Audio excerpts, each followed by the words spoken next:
I believe. Well, good day, YouTube. Welcome to Yeah, another episode of the Beer Dweebs United. We got Lee here, we got Nick here. It's a small panel tonight. It's an impromptu. Last night we did not do one. My wife told me, "Oh, you care about your beer more than me," so I said, "Okay, fine. Let's go out tomorrow." Wednesday night, and we went out. And yeah, I ended up having to see Pitch Perfect 2. And I won't lie, I did giggle at some Pitch Perfect 2 points, which made me sick to my stomach. Made me sick to my stomach. But there were some good jokes in there. I think they did it just because they knew that us men wouldn't want to go to it. Decided that the girl that plays Rebecca in that movie kind of looks like Lena, the overly attached girlfriend, kind of. And that's okay. And yeah, you might see this blue wire behind me. Let's hope I don't kill myself as we're drinking tonight. I'm trying. If anyone's watching, tell us if the internet feed is as jumpy as last week. But I'm trying this to see if my wireless was part of the problem last week. So we're completely wired in. Yay! And I guess first and foremost, what are we drinking, boys? go ahead, Nicholas. Okay, I've got a growler in my hand. It's not Picaroons, but it is from the NV Liquor growler fill. I'm drinking True to Diab's Dubai PA. Double IPA. How about you, Lee? I'm drinking Propeller's Rye IPA. Okay, and I am drinking, against my better judgment, Sleeman Creamer. Basically, I bought the seasonal pack to get the one seasonal beer. It was a smoked lager. I bought it to get the smoked lager, drank the smoked lager, reviewed the smoked lager. I have 5 beers left in the case.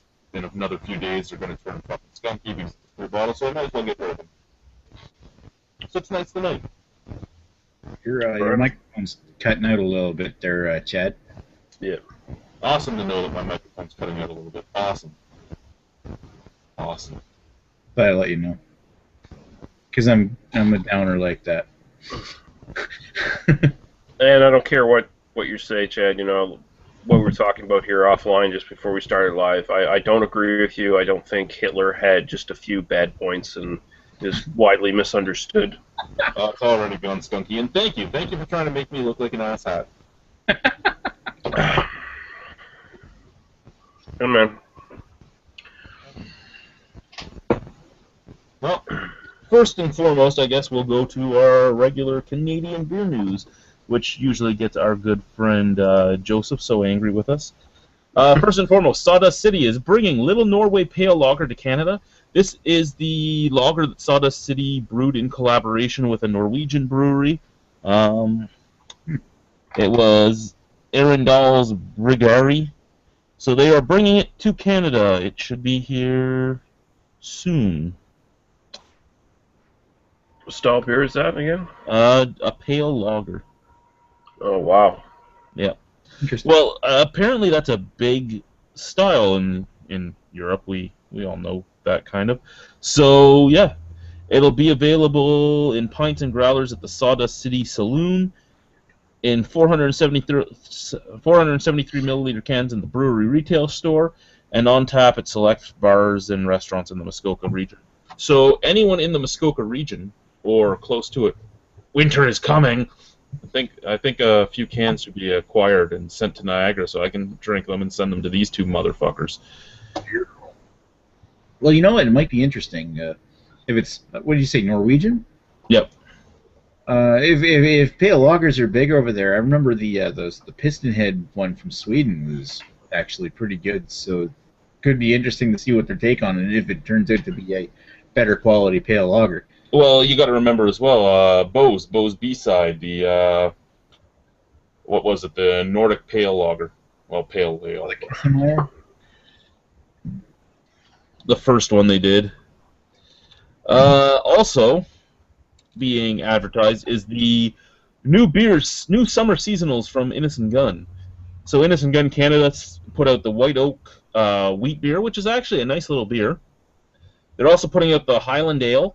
I think it's coming out for the fall, but I also had a dark bourbon ale, and that was fucking amazing. The other two were both Innocent Gun beers. They're both good. they're drinkable. So, mattering what the price is in your area matters whether or not you should really grab them. I kind of like the white oak ale. That was Yeah, it was really good. But I mean, if it's going to be $6 a bottle, don't. $6. Only like Wow. here, I think. Remember that every market, every province that it hits, it's a different price. I've seen some stuff here for $2. It's $4 elsewhere. So mattering what the price is matters whether or not I'd suggest getting it. Most of the regular stuff here is about 4 something now. So I have to double check the Landby Liquor website, but Ooh. Winterlong Brewing is officially opening in Whitehorse this weekend. So if you're in Whitehorse and you want something to do other than, I don't know, stare at the snow, there's a new brewery opening up. And they are starting with the High Noon Hef and Pinge Pale Ale. You know what? That's actually a better startup lineup than some of the breweries around here that only have pale ales. Or lagers.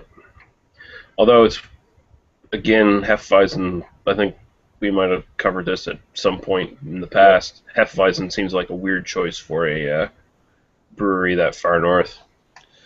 At pre-opening growler sale earlier this month, and they were also pouring samples at the Great Alaskan Beer Festival. How many breweries show up to the Great Alaskan Beer Festival? I don't know, but they also had 2 additional brands available in growlers, the Weekend Warrior IPA and the Sweater Weather Oatmeal Stout. Yeah, it's sweater weather up there, that's for sure.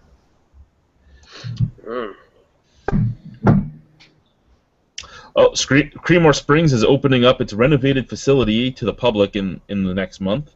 So they've really taken over. If any of you have been to Creemore, and if you haven't, Creemore basically owns the entire township now. They've just kept buying up property along the street that they're on. So they're basically the entire street now. They've done a lot of renovations. The original building they've tried to keep as authentic and as they could, but what happens with it, who knows. Picaroons to open a location in Historica development in St. John. Woo!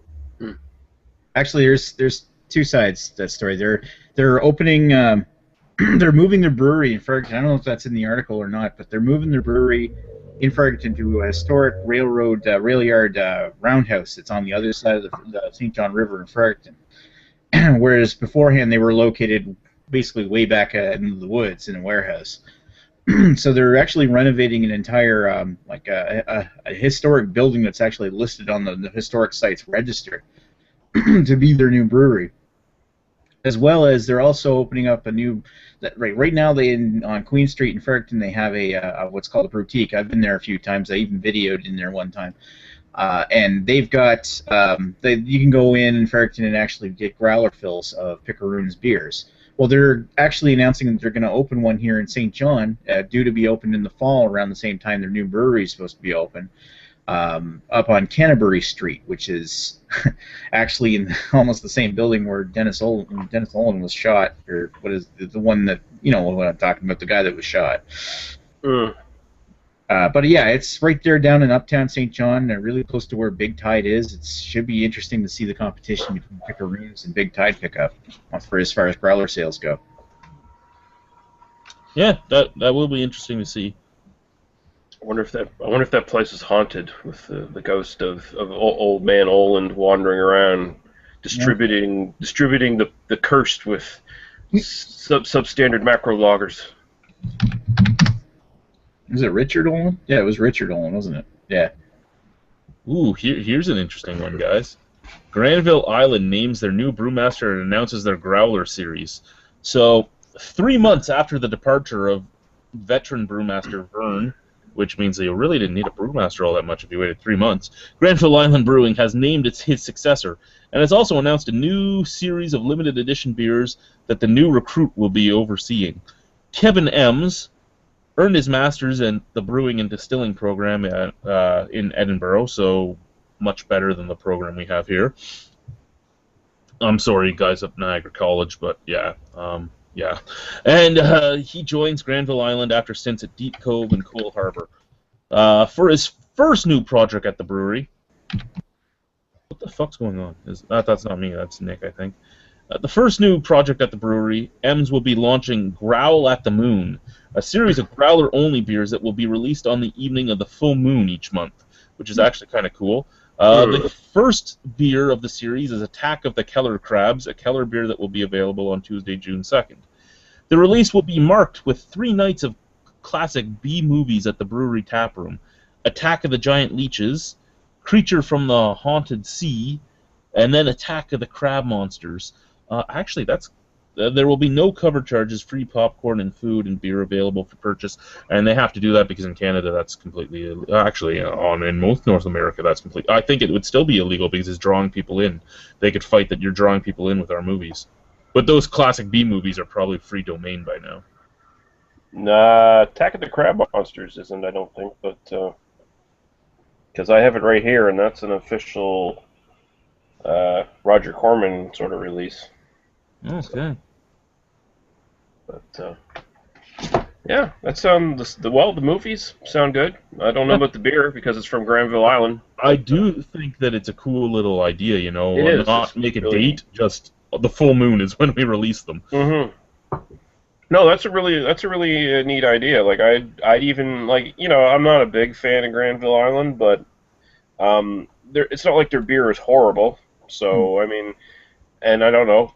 I don't know if it would necessarily get much worse under the new guy. I mean, it sounds like they're trying to go more semi-macros, or I mean semi-craft, crafty maybe even. So maybe might be okay. Might be a good thing. Oh. And you know, this is actually probably the macro beer company of choice for me because it actually has flavor, but I fucking hate the clear bottles. Mm-hmm. Oh, fuck. Yeah. You know what? I should send some Sleeman to Jay. Yeah, he's probably never had any Sleeman, has he? Probably love it. Well, that's just. Go ahead. They probably never. They probably don't send Sleeman down to the U.S., do they? No, they don't, and that's what I'm talking about. I mean, I think first off, it's the more easy drinking style of beers he likes. He's never had them, so he'd probably greatly appreciate them, and it has a lot more flavor than Bud or Canadian or Coors or. Yeah. Yeah, actually, sending him like an express package would be probably pretty neat for him. But yeah, those clear bottles, man, fuck.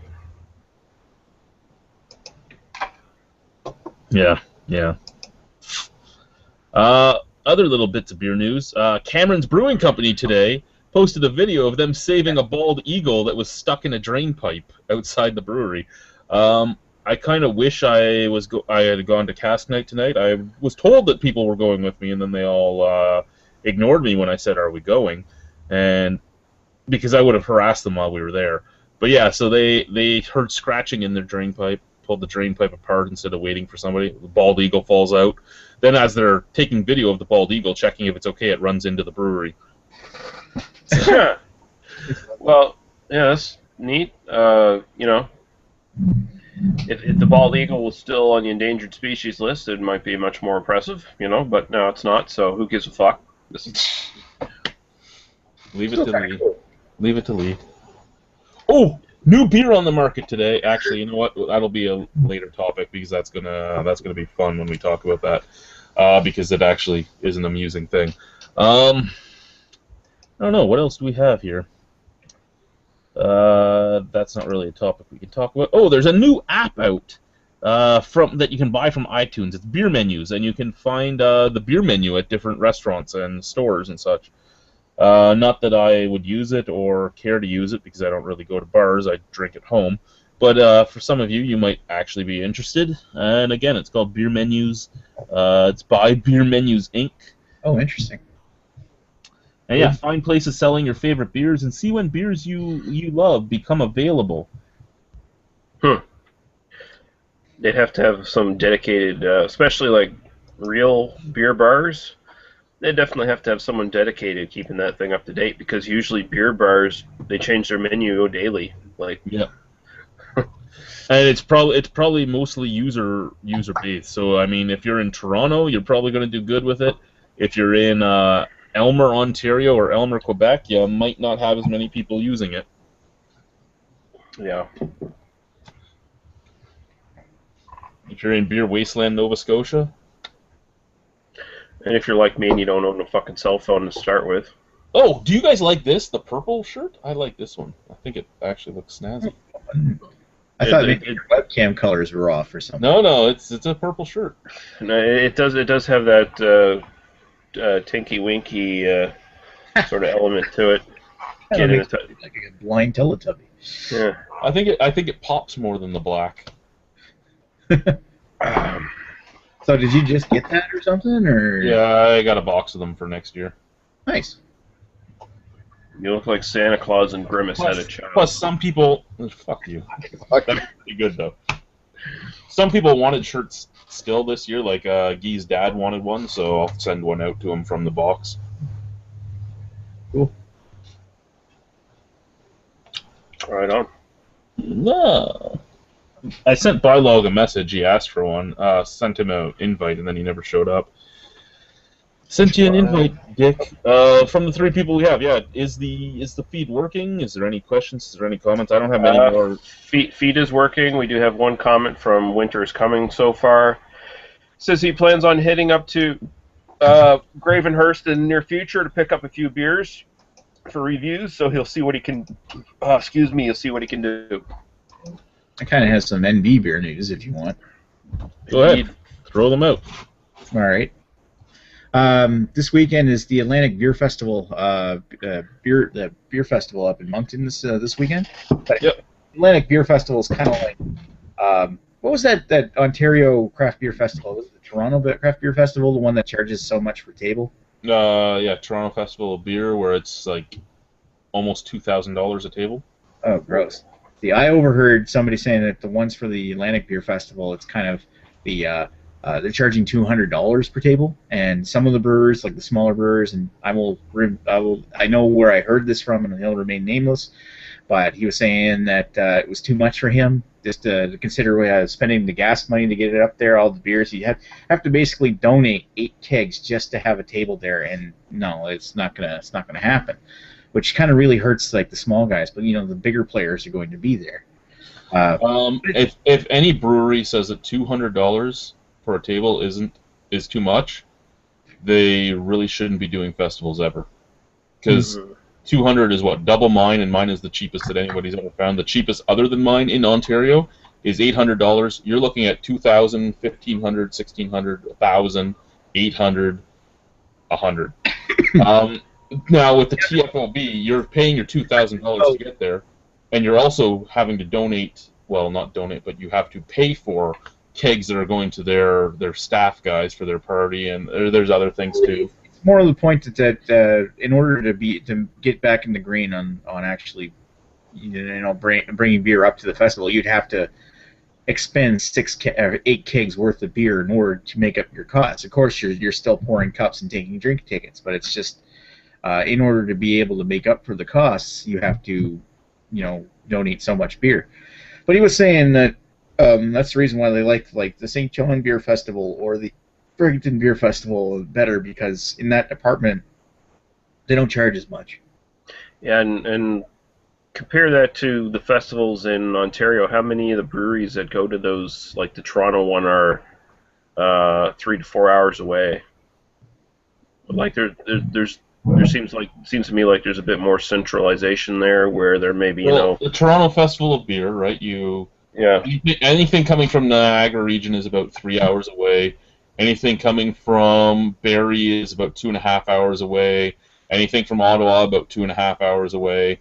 Anything from Quebec is coming from the Quebec area. The U.S. would be coming from their distribution centers wherever in Ontario. Labatt, Molson, and all that would be coming from their distribution centers in Toronto. I could see it being financially feasible if it's like a brewery like in Toronto or the surrounding area, but like in the case of the Atlantic Beer Festival, most of the breweries in Atlantic Canada are about 3 to 4 hours away. Most of them are, in Nova Scotia or somewhere else. So, Look at yeah, it that way. I mean, like Moncton's 3 hours from Halifax, it's an hour and a half from St. John, it's an hour and a half from or 2 hours from Fredericton. Uh, like it's just across the bridge from PEI or something like that. It's really they call it the hub city for railroad reasons, but it's really pretty central.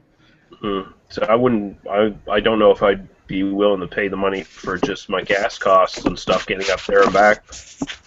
Another way you could look at it is actually Chad made a good point. And a lot of going to beer festivals isn't so much to be able to break even at the end of the day, but it's promotion of your brand. Well, that's what a beer festival is, right? It's not the only beer festival that any of these breweries in Ontario have been to where they've actually come out on top is mine. Everyone else is we paid $2,000 to go and be able to be exposed to 12,000 people over the weekend that wouldn't normally see us. That's a lot cheaper than paying for your marketing for 12,000 people.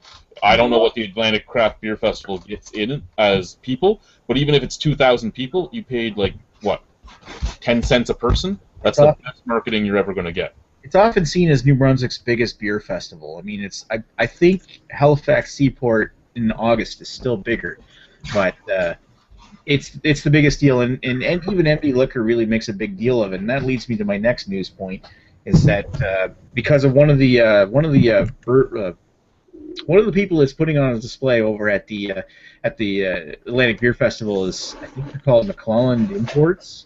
And they import all the Belgian beers into New Brunswick and throughout the Maritimes. Yeah, they do Stiegel, and they do a bunch of stuff, Delirium Tremens and all that. They do that for Ontario as well. Well, they just they're the reason why they're actually putting on a Belgian pavilion this year in New Brunswick at the beer festival. And for that, through all major NB liquor stores throughout New Brunswick, they've brought in about 10 different Belgian beers, including Rochefort 10, 8, Delirium Nocturnum, Nouvelle, what's the other one? Houblon, Chouffe, and Le Chouffe, and St. Bernardus Wit, and there's a whole ton of Belgian beers that just there's a bunch of them that I've never had that you guys have been showing on your Averboat.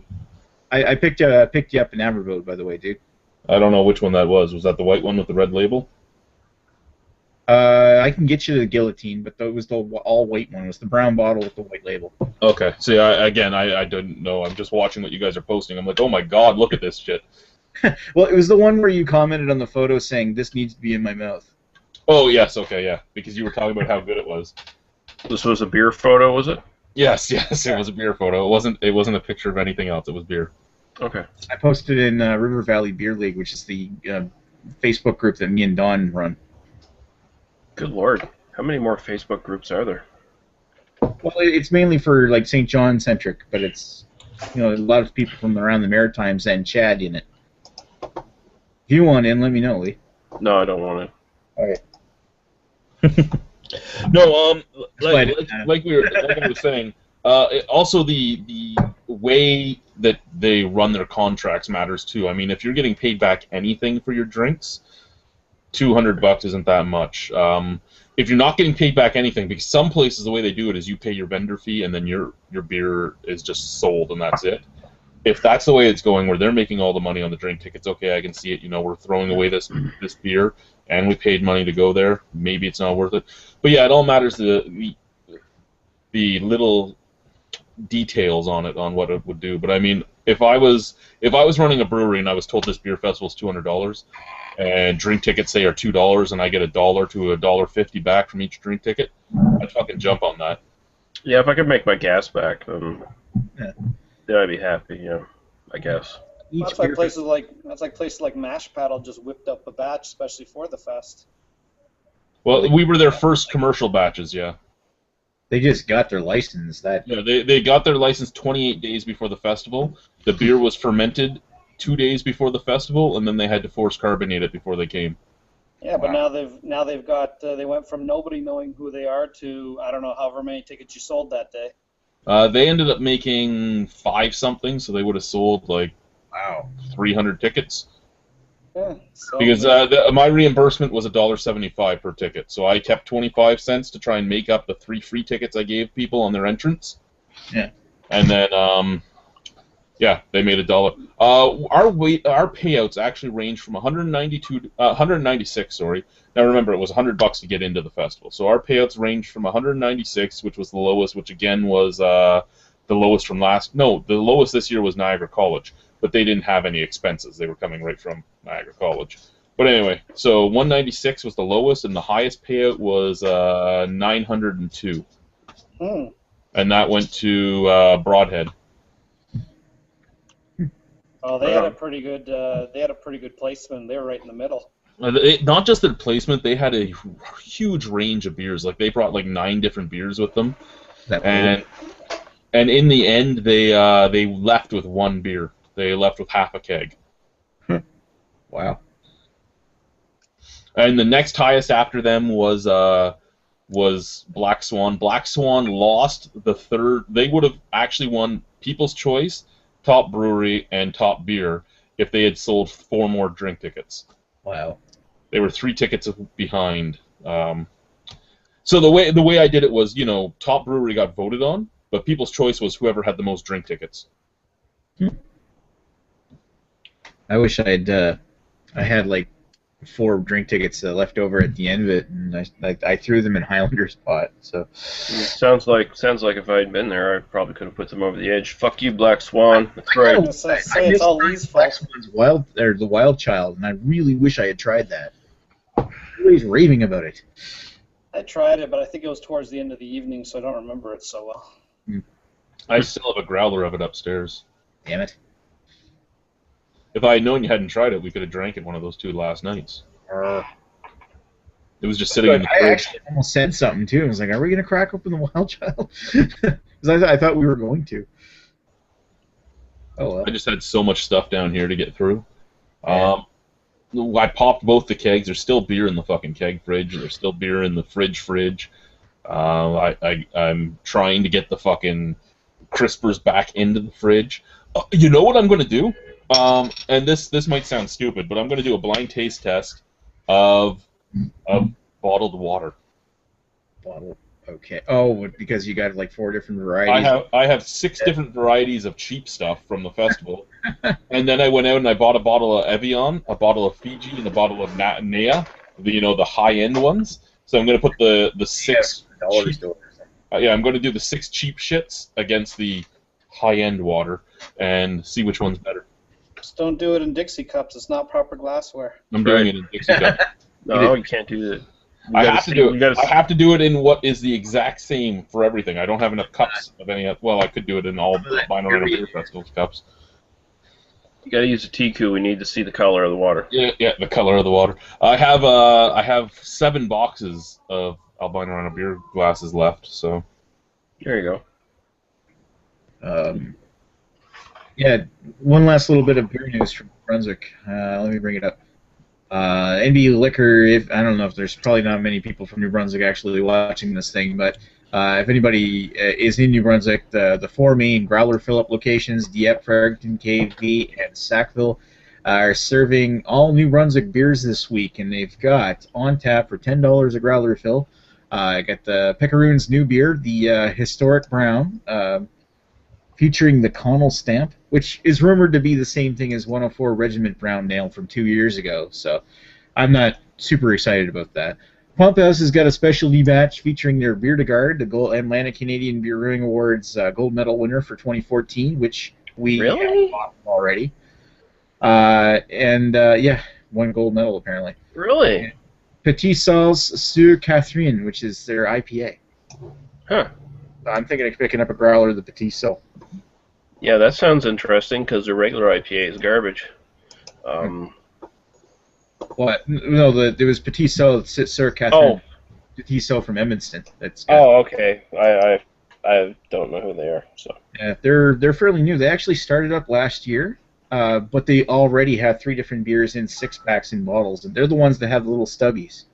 Oh, okay, right on. Okay, now I know who they are. Yeah. Which wouldn't be allowed in Ontario. What, the stubby? No stubbies in Ontario. That's discrimination. They cost too much for the beer store to process. It's discrimination against shorter bottles. And yet they'll allow weird bottles like the Rochefort 8 or something in the store, or the Delirium. There is a comment here. James Clark says, anyone have a chance to try this season's Princess Wears Girl Pants from Sawdust City? No, I have not had a chance to try it because it came to me, and since I've had it before, I actually boxed it up and sent it to somebody else. Never been a big fan of that. Hey guys, I've never been a big fan of that brew. Hey, Hey guys. It's a fjord. I've had like the peaches one and a bunch of other ones. And I don't know why they keep making it. It's boring to me. Well, So it's become one of their basically standard beers. They just make it once a week. Oh, sorry, once a year, and then they'll do the once a year again. They'll do the Princess Wears Girl Pants meets the ODB. So they'll age the princess. Well, they'll mix the princess with the ODB in a wine barrel and then can it and send it out. Yeah. The old dirty bastard. I've seen other variants on tap only at like places like in Toronto. Different variants. Like I've had it on cask. I think I've had it with, like I said, with peaches and. Yeah, he makes some interesting beers. I just wish he made bigger batches of it. Yeah. like old dirty bastard deflowers the princess. Wu-Tang ain't nothing to fuck with.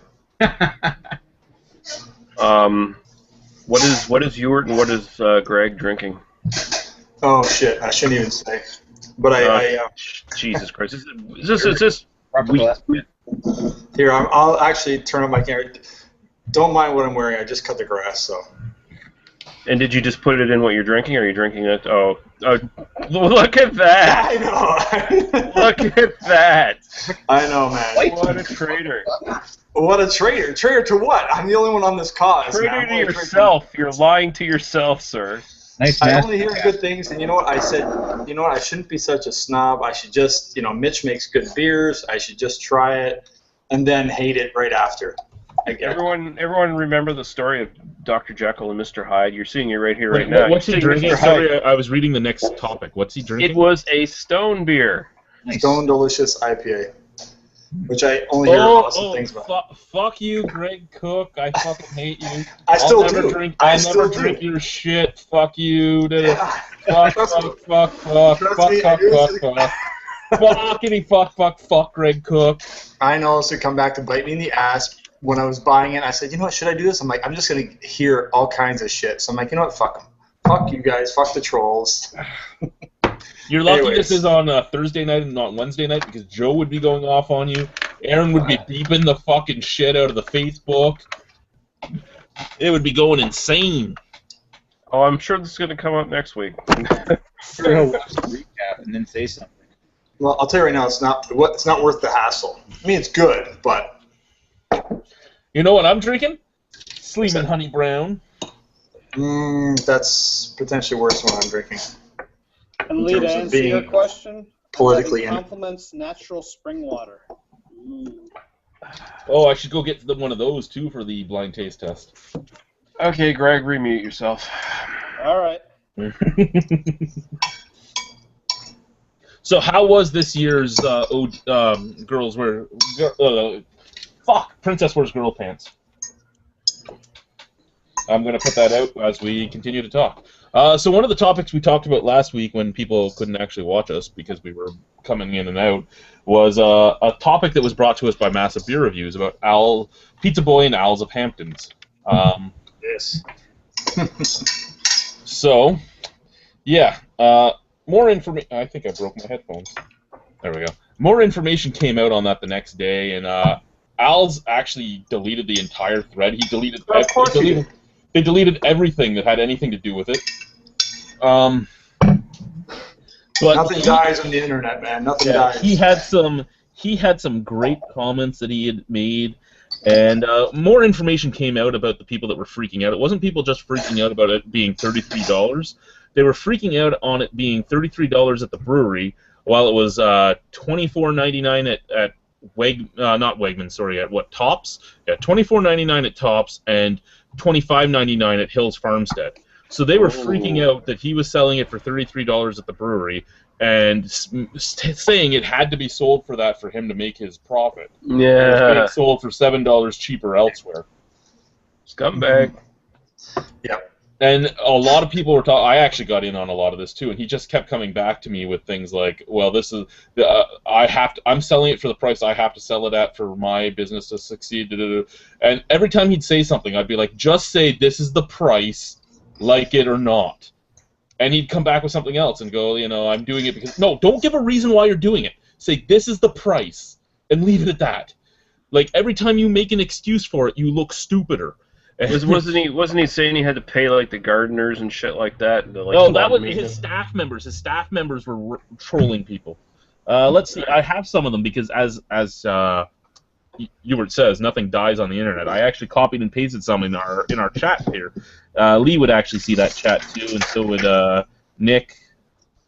Oh no, Lee's not part of this. Lee's not in this. Lee, you're not good enough. No, he's above all that. Yeah. This is like, he's the king, right? The king doesn't need to deal with these. I don't keep a lot of breweries on my Facebook thing, so I would.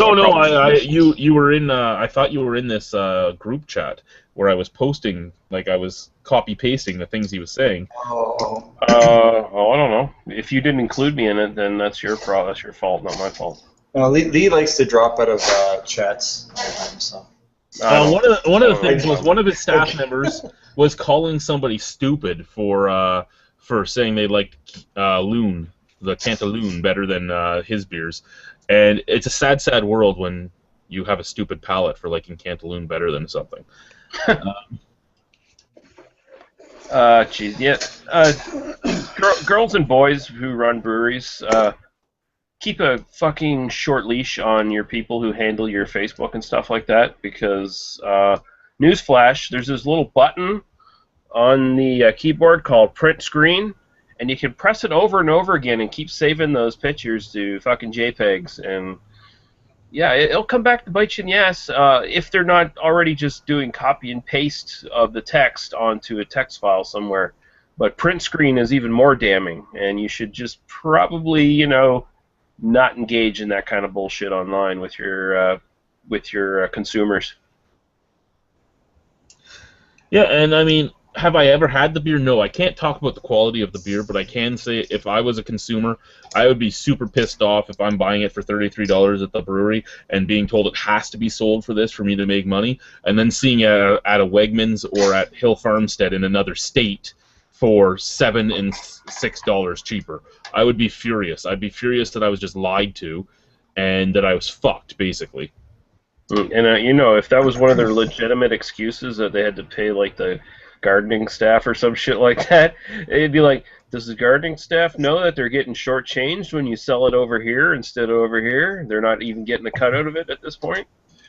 Yeah, here's some of his comments. There is so much that goes into these beers you could never imagine. I only buy the best of everything for my beer.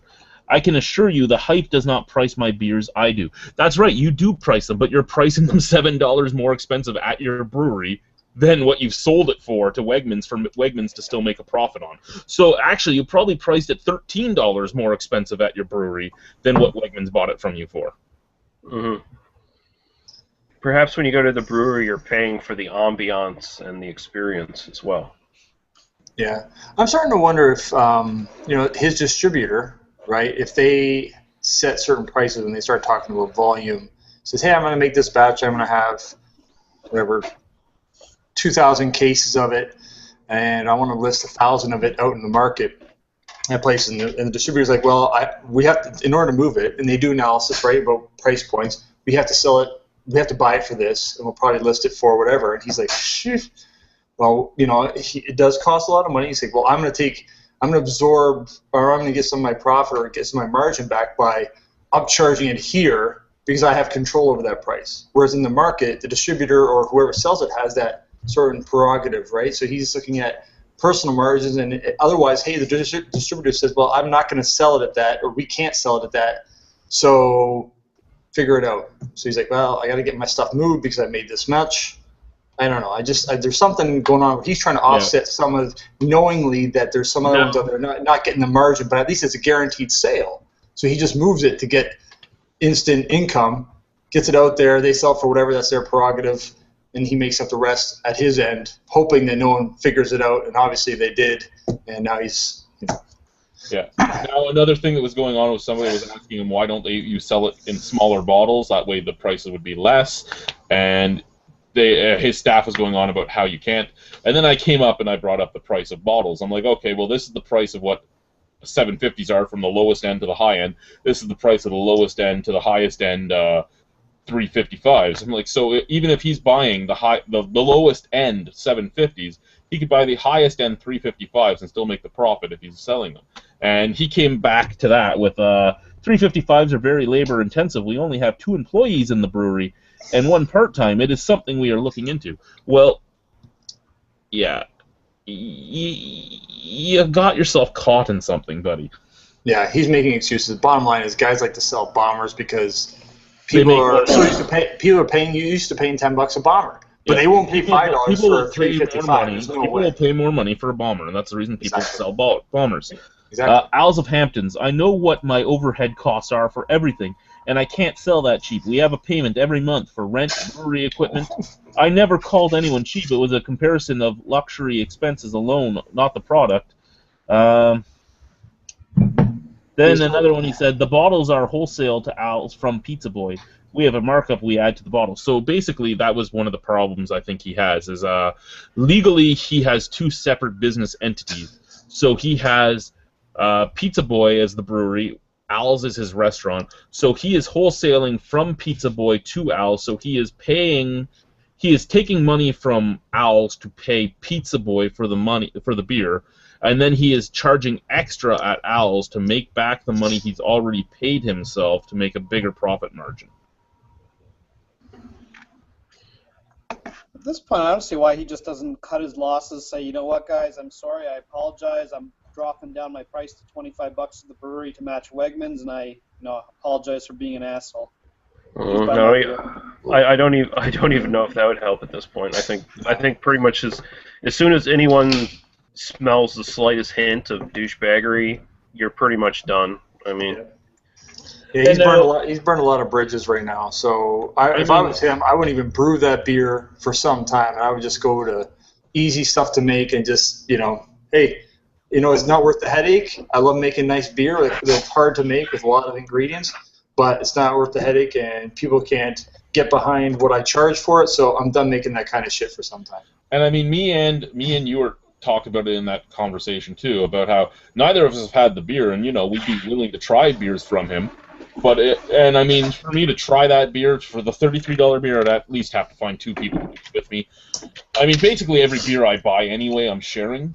So if I'm paying $11 towards the beer, it doesn't hurt me as much because I've had 2 other people chip in on it.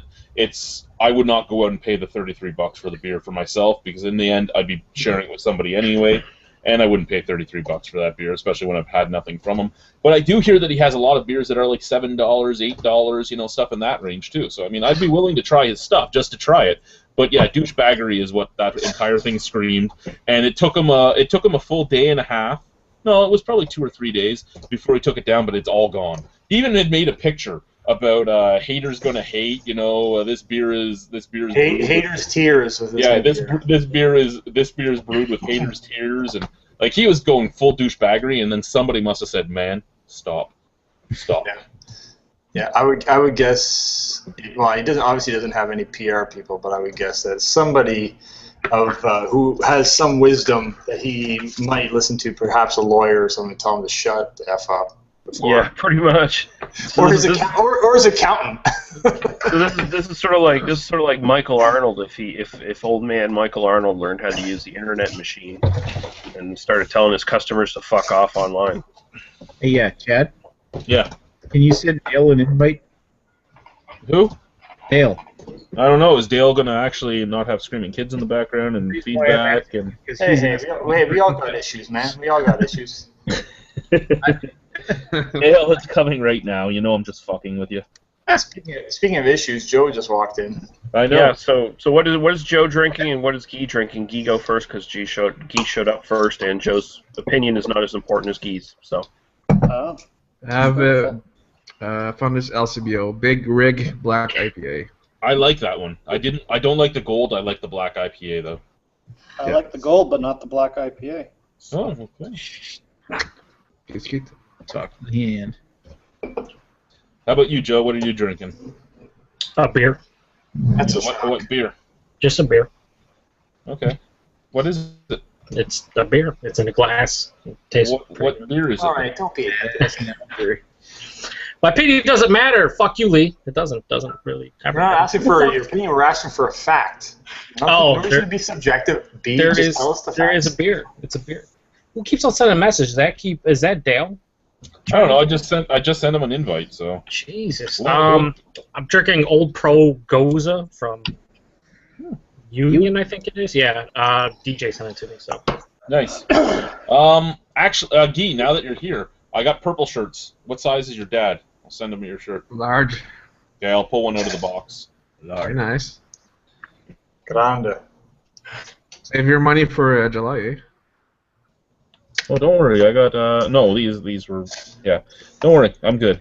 I don't know how much money I'll have in July. We'll figure it out. I'm going to send a message out on Facebook to everybody in the Ottawa area to make my plans on what I'm doing, when I'm doing it, and all that sort of stuff.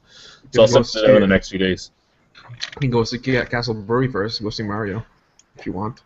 Yeah, I'd love to, and if he wants to chat on camera, that would be great too. Then I can get some stuff. Actually, yeah, I got some new toys, guys. I bought a drone.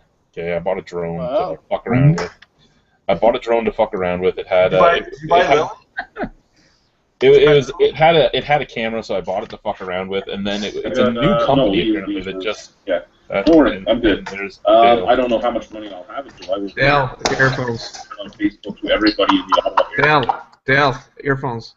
So what, are you planning to watch one of your hot neighbors undress or something? No, I don't have hot neighbors. Anyway, One of your mediocre neighbors then? No, you used to have a hot Chinese girl, but it's not hard anymore, right? okay, so this company is from China. They're brand new. They just started making drones apparently recently in the last year, and they just got into North American market. And I bought one, I bought one under my Amazon account, which has Albino Rhino Beer Review in there, and they actually phone you to talk to you after you buy it.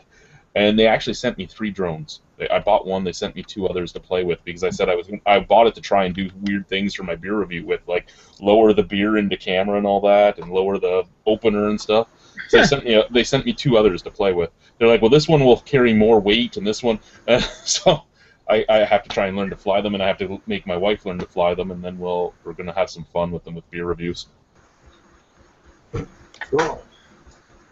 Well, cool. Hello, Dale. Good day, good day. Your car have a transmission?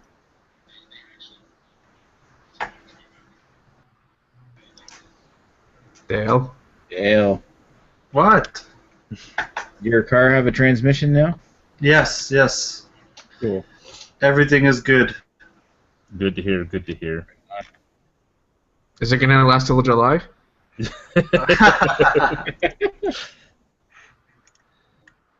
It should. So yeah, this was another bit of huge news for Ontario. This was posted yesterday. LCBO outlines craft beer destination stores, Hi. growler stations, and they forecast their sales. Who cares about that? But stemming from its May 2015 trade synopsis, the LCBO releases details on their upcoming craft beer destination store planned for the Somerville location in Toronto. Somerville is one of the Summerhill, sorry, one of the biggest LCBOs in Ontario. I think Queens Quay was the only one that was bigger.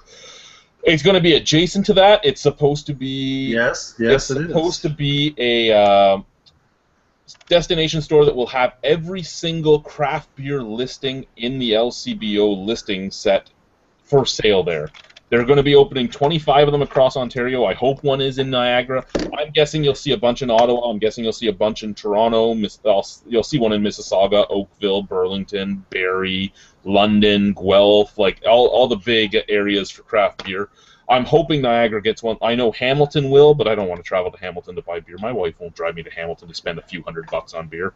But I think it's amazing that they're going to have every single craft beer from Ontario listed. that's better. They're also going to start Oh my selling. God. They're going to start selling growlers just like New Brunswick and BC and Alberta, and so they're getting with the times. And I mean, as much as we all wanted private stores, this is at least a step in the right direction, more so than the things that came out from Kathleen Wynne. This is more of a step in the right direction than what she did. Fuck the let's do a beer store in the grocery store. This is more the right direction. There now. Oh, that's on my to go to list. Beer was horrible, but it's a nice growler. Yeah, those guys give every few weeks they give you free yeast. You can go to the brewery and pick up the yeast. They call it yeast Evis. Because I had their chocolate wheat. What Yeah. growler? What brewery are we talking about here? Nita. Okay. They just opened up. Yeah, I know they just opened up. I just didn't. I was reading the news story, so I didn't get to see what he held up. So thoughts on the LCBO Summerhill thing? It's like you say, it's a step in the right direction. It's still not where things need to be, but it's getting there. Did they? One thing I'm curious about, what's like the vision of the LCBO? What's the picture? I mean, they do things like this, and like, what's the end goal? I don't understand. More where money this is for going. them. More tax money for Ontario. So there's no actual vision of actually making a better service for the people. It's just about making money. Yeah, they know that this is what people want, so they'll open up their own store, because their own store will have all the LCBO levies and LCBO taxes on it, so that makes the government more money. Did they say that? No, they won't say that, but that's what it comes down to. Yeah. Was it I mean- just a struggle to get away from the macro kind of thing? Now they can do that? Well, this is the thing. The LCBO could always do that. They have full control over what they want to do. They could have an entire store. They can have an entire store that's just about wine. They can have an entire store just about whiskey. So making craft beer stores is easy for them. The question is it going to stay just Ontario craft beers, or are they going to make it all craft beers? Well, Because, I mean, in all honesty, if I walk into an LCBO location that is an LCBO destination location, and it has every single craft beer that they have listed in their system, I might cream myself and die. They said U.S. I thought they said U.S. market as well. Well, I didn't read the actual LCBO one. I read the 4 different blogs that talked about it. So I haven't actually gone through. I didn't have time to go through the synopsis yet. I'll go through it probably tomorrow. So I just have the basic outline in my mind of what's going on. Growler fills, I'm excited about it, but I'm not, because I just don't care about growlers. But it's exciting to see us stepping in the right direction. I only buy them if I have to, and with a destination store, I'm not going to have to. I can go and get bottles of everything that they have listed. I might do half growlers. If they do half growlers. No, they're not that smart. They're just going to come up with. Yeah, they're going to come out with a growlers. full growler. They're going to buy billions of them like New Brunswick Liquor did. They're going to have so many of them left over. Yeah. People have to realize no one wants growlers. I mean, no one wants growlers. But It's I find it's too much, and it's hard to ship the growlers to people if you want to share. They're so big, and the postage is so expensive. it's too much commitment for any one person. So it just if someone wanted to have enough for a party of people, then they can buy smaller ones, a bunch of them. But very rarely is someone going to sit down and knock off a growler. That's Well, why. I mean, that's we talk about it with the bombers and everything too. I mean, I would a pint, a bomber, whatever. I would rather buy those than a growler, because for the price of a growler, I can get 2, 3, maybe even your whole lineup.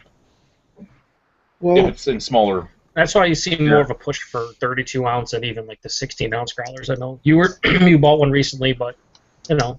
given how much of a success the growler program has been in New Brunswick, I'm going to disagree with the whole thought that people don't want growlers. But I mean, they're kind of cumbersome if you don't plan on drinking that whole beer by yourself. But it does allow people to actually try different things when all they have to do is set up a keg in the beer store or look with LCBO and just pour that out for somebody and try a new growler every week for $10. You know. I think what we mean by people don't want growlers, people don't want 64 ounce growlers. Right. No, they that's want what I mean. That's small. what I mean. If every place had 16 ounce growlers available, people would buy them because you could get 3 or 4 different offerings from the same place, but just in smaller versions. And I'd say half growler would be good for me for $5 or something. But I mean, considering the LCBO, its purpose is temperance and reducing the consumption, the overconsumption of alcohol. They really shouldn't be selling growlers ever. Just saying.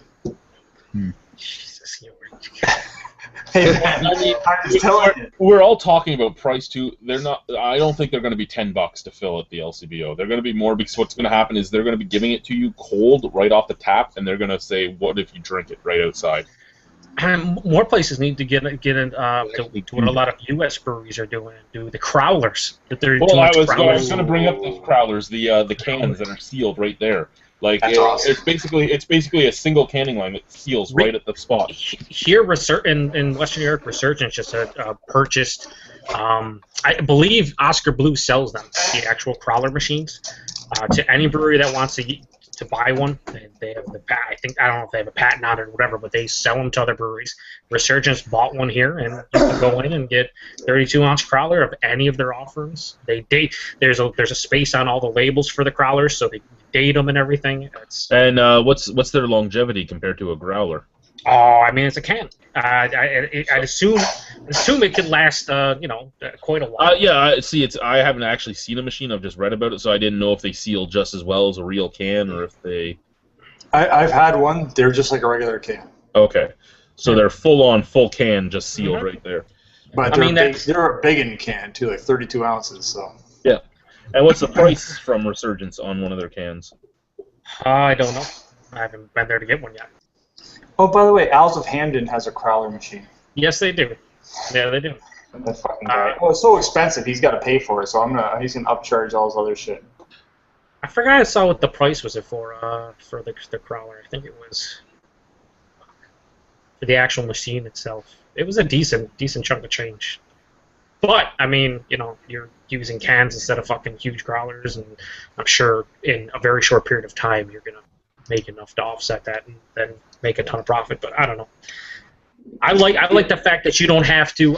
If places fill the growler correctly, like I brought that Willoughby growler to you guys, which was a regular growler. It was 5 weeks in my fridge, and it was perfectly carbonated. Now, granted, it was never open, but you'll see some places you fill the growler in a couple days, even without opening, it'll lose a significant amount of carbonation, all depending on how high they fill, how much which calc gets in there. But yeah, I mean, I'd assume the crawlers last a long time if you wanted to.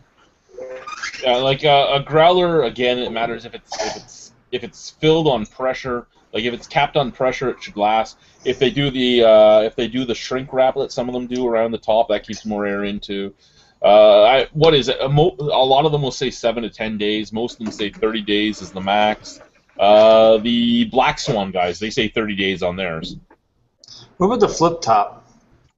The flip top, well, Grolsch comes to Canada in a flip top, so it has to last at least 6 months. You got certain people who do the flip top and they say a week. If the gasket is new, the gasket can last almost indefinitely. It's once the gasket's been used a few times, like if you're homebrewing and you reuse the gasket over and over again, you start getting micro little fissures in the gasket, and that's when air and everything starts slipping in and out. I'm just telling you what the immortal Sean Hill says. He puts the stuff out a week after filling. So. I wonder how many places would want to get one of those Pegasus growler systems like Premier has here, where they flush it with CO2. And I mean, I've had growlers from them that have lasted 8 months unopened in my fridge. So it's pretty fucking fantastic. I sent DJ a bourbon barrel aged beer, 6 months old, through the fucking mail. Took like 3 days to get there, and he drank it another fucking like 4 months later, and it was still perfect carbonation. Didn't go bad. It was great. So, I think the only thing, I mean, would you lose carbonation first, or do you think you'd see oxidation? I mean, some stuff doesn't need to be that overly carbonated anyways, so no. Depends on what's in there. I mean, generally, if you get like the hoppy beer, you're going to want to drink it fresh anyways, so. Yeah. I'm talking about, the darker barrel-aged stuff that can hang out. But the two that I've had, the one a little flat would be okay. Yeah, I mean, it wouldn't be a huge deal, but I think it's more impressive that it actually didn't go bad, and Yeah. they were all very, very good, if not great. So I don't know. Technology's coming a long way. Sooner or later, everything, you'll be able to get your fucking 12, 16-ounce crowlers or growlers that fucking last forever. I mean, you can now get wine on tap. You can get a tap machine for your wine. In fact, I bought a 16-ounce growler fill of sparkling wine this weekend. Believe it or not. I believe it. My work was actually talking about getting one of getting a wine system, like a wine keg system for all of our wines, so we don't even have to have bottles anymore. But they were talking about how it was like $25,000 a pop, and I looked at them and I go, "Can't you just jerry rig a beer system?" He goes, "What do you mean?" I go, "It's the exact same system. You're just running it through a glycol cooler. Can't you just jerry rig one? You can get the glycol coolers from like Molson for the fucking Sub-Zero stuff. Why can't you just jerry rig one that runs through that?" Oh, I didn't even think of that. I'll tell you, that's where I got mine. It was a jerry rig system because Coonan jerry rigs everything, and I was there on does a lot Saturday. of shit. And they have ciders and sparkling wines on tap that you can do growler fills up, and I got a growler fill of a limeade sparkling wine and a 16-ounce. I tell you right now, it was fucking awesome. That beer, that wine. Yeah, I mean, if you jerry rig a beer system to do your wine on tap, instead of being $25,000, you spent like $2 or $3 grand. If that. And like, what kind of wine are you going to be running through one of those realistically anyway? It's not like you're going to be. You're going to be running low end white wine, like low to medium end. You're not going to. Amazing limeade wine. Yeah. I'm telling you right now, Joe. I'm telling you right now, man. That's a 4.5. Are we going to pay $30 for $3.75? Is that what's going to happen? I don't care. I'll pay it. How much was it for the fill? On the 16-ounce, I think they charged me $5. That's not bad. No, especially from them, that's amazing. Yeah. You know that I'm just going to troll them. I know. Even when I don't actually mean it, and this is the good thing, most of you know when I'm actually meaning what I'm saying and not, but for the viewers, even if I don't mean it, I'm going to troll them forever. Price-wise and how they act, Coonan looks like fucking just amazing compared to Alhambra. There's no comparison to this. Well, they don't come out and say, "Fuck you, we're a Ferrari." Yeah, that. They don't communicate. That's what the beauty of it. Just don't, you won't get trolled if you don't talk. You just do and just ignore it. Well, that's the thing. The whole issue is that there's people out there that won't blink an eye and pay $33 for $7.50 of a sour beer. I've seen it multiple times, and people just don't care nowadays. But if you act the way you do, that's the response you get. You can't call yourself fucking the Ferrari of beers and then sell your product for fucking 25% less at a fucking grocery store. That's just not how it works. Yeah, people will call you out on your bullshit in this day and age on the grand old intrawebs. I think sour beers attracts a certain level of troll as well, because you put yourself on. I mean, you start charging that kind of price, you're putting yourself in the loon territory, right? Whereas in the U.S., $30 barrel-aged stouts and barley wines, a la brewery, who've been doing it for some time, unless it's infected, people aren't going to really complain about price point. So they've been doing it for years. As soon as you start doing it for sours, it's just like, I don't know, you have certain benchmarks at that price that you're looking at, and you're basically saying, I'm as good as a loon. And people are like, no, you ain't. And that's what they're comparing it to versus... Is that how they say it? Exactly like that, huh? No, you ain't. No, you ain't. No, They're doing the snaps. No, Bam! So, today I reviewed the newest beer from Sleeman's. It's Sleeman Lift. Now, I don't know if you guys can read what that says or not. 1 second here. It is for the people that are performance focused. Oh my God!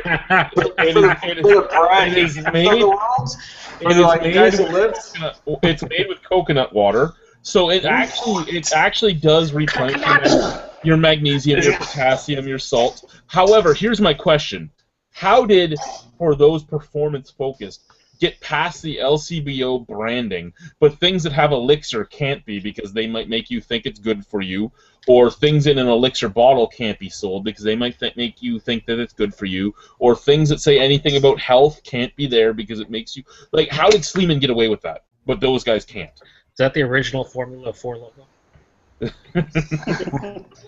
Can you send one You're to getting Brad? calcium, you're getting potassium, you're getting sodium, you're getting magnesium. Like, this actually does put the things back in you that an athlete would need. So, I mean, you know, hey, man, I just biked for 12 fucking kilometers in 10 minutes.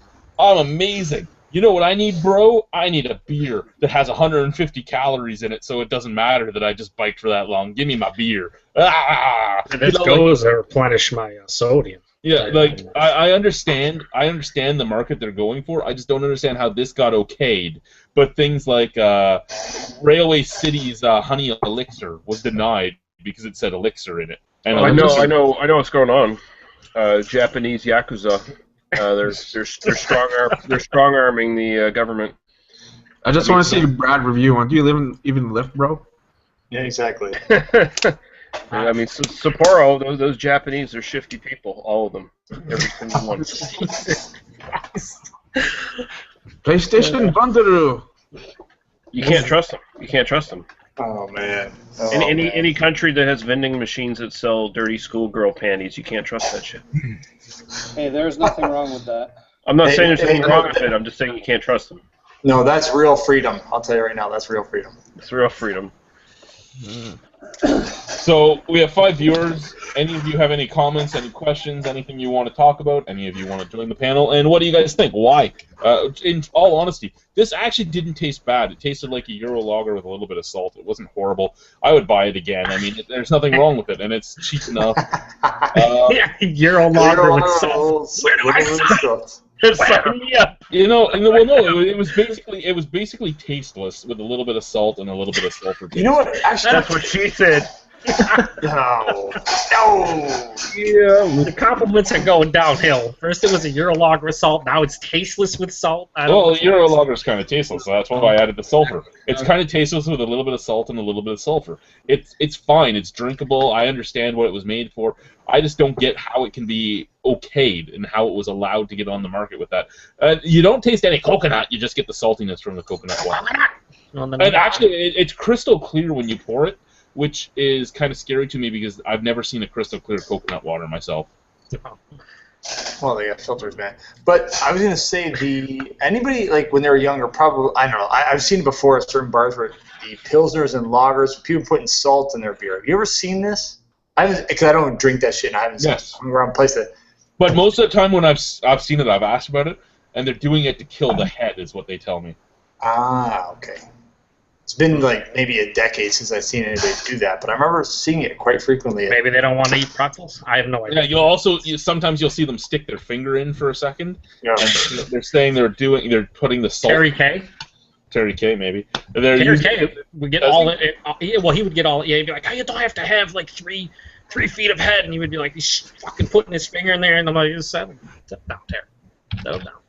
Just let it. Yeah, apparently the old timers at one of the bars I used to work at would tell me they'd stick their finger in because the salt on their skin would kill the head. Ugh, gross. Terry did it though from an aspect that he thinks you can smell the beer better without the head, so he wants none. He wants to get right to the surface. That's true, but that is true. I'd say. Speaking of which, what is everybody drinking now? I switched it up. I only bought 1 Stone beer. I'm drinking this now. How was that delicious IPA? The delicious actually was quite good. I was surprised. I think it's maybe been aged because I don't know how springy the hops was supposed to be, but it was pretty subdued, very bready. And it was tasty at that. Like the malt bill, that was really nice actually. Yeah, bro. There's no malt bill fresh. No. I'm just saying that's what stood up first. Is the malt, not the actual hops. Okay. So I am about to finish my last Sleeman Honey Brown, and then I'm going to drink my very last Sleeman beer so that I'm done them. And that is my last bottle of Sleeman Beechwood Smoked Lager, which is exactly what... Oh, Beechwood aged. This here is what Bud... What was it? What was their fucking Black Crown? Bud Black Crown should have tasted exactly like this. As soon as you say... Black Crown? I said Bud after I said Bud. Fuck you. Bud Black Crown. This is what it should have tasted like.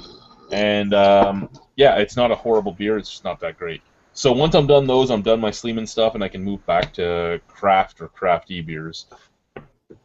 Hey Lee, what are you drinking? I saw Lee put something there. Boxing rock or something? Sessionista. I really, really, really, really, really like the Crafty Jack, and I want more. I do too. They're out of it right now, I guess. Jack, the cinnamon one, or is that a different one? No, that's the basic. It's technically supposed to be an English brown ale, but it tastes more like a stout. Nice. Seems like everything Boxing Rocky touches turns friggin' gold. I haven't had a bad beer from them yet. Yeah. They were good. The ones Lee sent me a while back, they were all good. What'd you have? I must have I sent. can't remember. I think I sent you Hunky Dory, Jesus Tasted Red, and Vickers Cross. I think I sent you all three. Very Yeah, I nice. think so. Yeah. That sounds right. I picked up a 6-pack of like less than a month old Temptation Red over the weekend, and man, are they delicious. Yeah, I stopped in at Kitchissippi this week, and they had some Rattlers. Nice. So Which I actually think that Radlers are becoming one of my favorite styles of beer right now. I think you would like that one, Chad. It's really good. I just have to find a way to send you a can. So this is what we're drinking. This is what I'm drinking right now. Roasted 8. Oh, that is an amazing beer too. Great shelf turd. Great shelf turd. Fuck you, Joe. It's also amazing for 3-something here in Ontario. Yeah. 305, 310. They're asking 374, 574 here in New Brunswick. It's kind of ridiculous. I only bought 3 of them. Yeah, when I had my first one sent to me, I don't even remember who sent it to me, but I had my first sent to me, and I tried it and I loved it, and I remember the price for it. And then I walked into a fucking LCBO and saw it there for like $3.20, and I'm like, oh my god, give me a case. And yeah, I think I'm in the minority when I like the 8 better than the 10. Apparently, my friend Sean Sith, right? He bought 12 of them at $5.99 of the 10s. yeah, see, and I wouldn't do that only because I bought them for $3.25. But Hello. Ethan's seriously. Ethan's here with his mustache. Sorry, that's a nitro stash. Yeah, the old chub stash. you were with the preemptive strikes here. You thought you were munching on some pretzels or something. I know, I just don't like the mustache runner. I had to do it. That's twice. You had to do it twice, apparently. Twice. Well, one for the name and second for the stash. That's right, baby. It's understandable. You can't contain Ethan's awesomeness. I mean, the dude is Elvis and Burt Reynolds mixed into one here. The greatest thing. I like to think of Elvis and Dale Earnhardt mixed together. You just ruined everything. I like Elvis and Burt Reynolds and the Shermanator from American Pie. I've gotten Please do something with that. Oh my Officer Farva from Super Troopers 2. Well, say what you will. I've got that comment He's too. like Officer Farva, you know. Say what you will about the Shermanator. At least he got to bang Nadia. He was the only True. one in the whole. That is true. True. One is that mustache running away from your face. At some point. You damn- You know what? Yeah. Paul or Matt have to do a beer trade with him and send him the mustache and get him to wear it. Paul did a beer trade with him. Did he send the mustache? He hasn't sent it out yet. I think he's sending it out this weekend. So He better pack that mustache in there. I don't know if Reviewing Under Influence is watching or not, but your box went out today. I have to find the tracking number. It's somewhere on the floor down here. So he'll never find it. Did anyone see this comment from Winter is Coming? He said he took a hit on the Princess Wears Girls Pants for $5.25 for a tall boy. It was pretty steep for him. Ooh. Here's the problem, okay? The only real problem right now that I have with Sawdust City is that they moved everything to cans because they're now brewing in their facility and they have a canning line, not a bottling line. So they moved everything to cans. But anything that was already sold in bottles, they're keeping the bottle price, and cans don't cost nearly as much as bottles. Don't give me that they do. So now it hurts a little more. I mean, when I bought when I bought the Long Voyage to Uranus for $6 a bottle, it didn't hurt as much as when I see a tall boy of it sitting there for $6 a bottle. I'm sorry, that does hurt. I love the beer, but $6 a bottle, $6 a bottle versus $6 for a can that has a little bit less in it, it hurts more. It does. That's all I'm gonna say. Fantastic. Yeah, I don't buy Sawdust City, so I don't know. I have no say in pricing. I mean, some of the stuff is good, but I don't know. I like that they do cans, but their beer is relatively unexciting. For the most part. Let's look at it this way. He says lots of shit about Stone, and he's got a Stone beer here tonight. Yet he still won't buy Sawdust City because they're kind of. No, I have bought. I won't seek it out. I mean, if there's something new and it sounds interesting, I'll try it for sure. But I'm not seeking them out because they've not really blown me away. Versus Stone, I've shit on them for about a year and a half, and I'm like, everybody talks good about this beer. I'm just like, I'll take this shit just to try something that Mitch steals. No, you don't know. He's easily influenced, is what it comes down to. You don't know the shit you're gonna take now, sir. Yeah, listen, ladies and gentlemen, your tastes are all over the place now. It's just you can't trust them anymore. You never could. You really could. This is true. I wanted to trust him, though, Joe. I really wanted to trust him. I thought he was a nice guy, but now he's doing this shit. What is being nice and having He's still a nice guy. His palate is just incredibly stupid to the point. You can't trust him. You can't trust him at all. I have no conviction or honor. That's all it is. Still a nice guy, though. Exactly. Nice guy. I'm just no conviction. Next thing you know, he's going to start drinking out of shakers. Oh, Nick, okay, take it easy, buddy. No, that's not. Don't give him shakers. At least they nonic pints. No, I have no nonics. I do have shakers, and they're for one thing. They're for water or for protein shakes. That's it, buddy. That's it. Oh, I'll give you a protein shake. Protein shakes. Brad knows what I'm talking about. Last couple sips by Ethan looked like someone gave him a protein shake too. Hey-o. It looks like he's wearing that shirt. He looks like he has protein shakes all the time. Ethan Flair, how does that protein? I can't even say it, baby. You know what's extremely sad, and somebody had said it on one of my shower review comments. I can only talk like Dusty Rhodes in the shower, and it's true. I'm trying to do reviews doing the Dusty Rhodes. You should be able to do Dusty Rhodes anywhere. Come on, baby. In the shower though, I can just throw it on, man. I recorded six shower reviews over a 3-day span. They thick too many. Dusty Rhodes came out in every one of them. I've tried to do Dusty Rhodes out of the shower. I just can't do it. All right, Dusty Rhodes show you how to get clean, baby.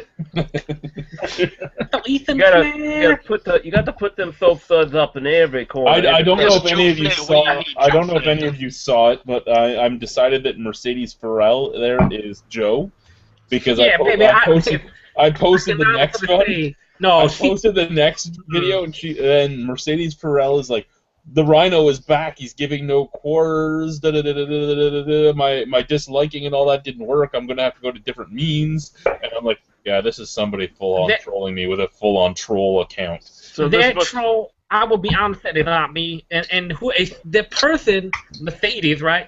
She posted, or he, probably he, most likely he. And then in that same video, the first one, she was like, oh, I was just joking around. You need to be messed with, blah, blah, blah. And then that video, she come down and does it again. I don't understand. It doesn't make any sense. It might be one of those, if it's a legit person, it might be one of those, like, really reserved, stuck-up sort of chicks who secretly is a S&M dominatrix, you know, and they're really into it. They protest too much, basically. Or maybe that Cindy broad at one point that was she was posting on everybody's channel about how you gotta find Jesus, and she would take those dolls and push them around like Home Depots and make a husband film everything. Maybe something like that. Them crazy. Those are real babies. But she's talking to them like they was real children. That's crazy. I don't know what's going on there. They're talking to little plastic dolls like they're real children. Ethan Flan, let me ask you this question because I haven't been able to ask you at the protein shake, baby. How is it panned with that pepper jack cheese? Pepper jack cheeses, baby. Oh, that tastes so good, baby. Would you think better if they cheated with some smoked Gouda instead, or some Limburger? You think that would go a little bit better? No, I was thinking about picking up some of that smoked Gouda earlier today, baby, but then I decided to just pick up some pepper jack Cheez-Its with some of this Old Chub Nitro, baby. It's so Look good. at that. You guys fucking made Ewart all self-conscious. He turned his camera off. You can't see him in his yellow muscle shirt anymore. That's all right. That's all right. I know where Ewart's gone. He's gone down to Wafina City Tap and Grill is where he's gone. He's going to get himself some smoked Gouda. He's going to pair that with some of that stone beer. Maybe So- one of them. So, one like of I said, last night was date them night. cigars, baby. You can't get away from Dusty Rhodes, Chad, no matter what you do, baby. Last night was date night with me and the wife. So we went out for dinner and we went to the movies. I already told the guys that were here at the beginning what movie I saw. I'm not going to talk about it again. But we sat there and we were trying to figure out what place to go to. And we're driving down Lundy's and we passed this Doc McCooligan's pub, Irish pub. So we went in there. It was fucking awesome. The food was awesome. The atmosphere was awesome. The beer list, it actually had some craft beers, so I was amazed because Niagara Falls doesn't have craft. It was like Mill Street and Bose and Oast House and stuff, but still it had some craft beer. You talking down to Bose, baby. Bose make some good shit, No, baby. it Lump was 'em in with Mill Bose Street. Lug-Tread, okay? It was Bose Lug-Tread, Mill Street Organic, and Mill Street Organic, Bose Lug-Tread, Oast House's Saison, and that was their craft beer list. Oh, and Lake of Bays Lager. Nope. No. That was the only one. I just went with a Guinness because I'm like, you know what? I would either get the Bose or the Guinness. I'll go with the Guinness because of the food I'm ordering because I ordered Irish curry, and it all went great. But anyway, my point of the story was the slogan on this Irish pub was "Where the locals go." And I laughed because this place has been open for like 7 months. The locals don't fucking know about this place. Fuck you. Well, now they the do, locals baby. go. Now they do.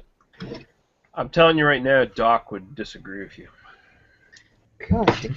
Them's fighting words. You're going to have an Irish... Lee, can I ask you a question? Yes. Is it me or is Propeller's double IPA gone way downhill? It's very batch dependent. Is it too sweet for you? No, it smells like fucking cedar chips. Maybe. Okay. I have not experienced that, so I don't know. So they got some It cedar. reminds me of like what you line the bottom of your guinea pig's cage with. You must have a bad bottle. I've had several of them lately, and I've not experienced that. The wood shavings, baby. Is that That's fresh, different. baby? There ain't no Is cedar. that fresh, baby? Brewed, bottled on 3rd week of April. So. Weird. I don't know. Actually, sounds like something I'd want to drink. Good. See, here comes Greg. Yeah, You Greg, put it in now the fridge for about a week, baby, and then you're good to go. you think about gerbils and the habitual tubes, baby. Oh, Lord. I just like me some cedar. Good. You got them little gerbils just scurrying around them plastic tubes. Once he gets that whiff of cedar, That's all starts they getting pee him on. going. Okay, so last night Jay examined Bud Select. For 43 minutes. Wow. I'm pretty sure it was like 48 or so, just to be clear. Anything over 12 is Which is perfectly fine. He wants to review it, and we all have our opinions to review it and all that. But then he I actually had an invite to that, just so you know. Well, congratulations, about that? Flair. There You're was, finally accepted, baby. I couldn't do it though because I had stuff to do, and then I still had it in my fridge, so that's what I'm drinking tonight as well. and Jay, I'm not bad mouthing anybody, and I'm going to do the Dave thing of not naming any names. No names, brother. No I names. said no names. But he posted on his Facebook, and there was a lot of talk about macro beer on the Facebook, and I get the macro love and all that.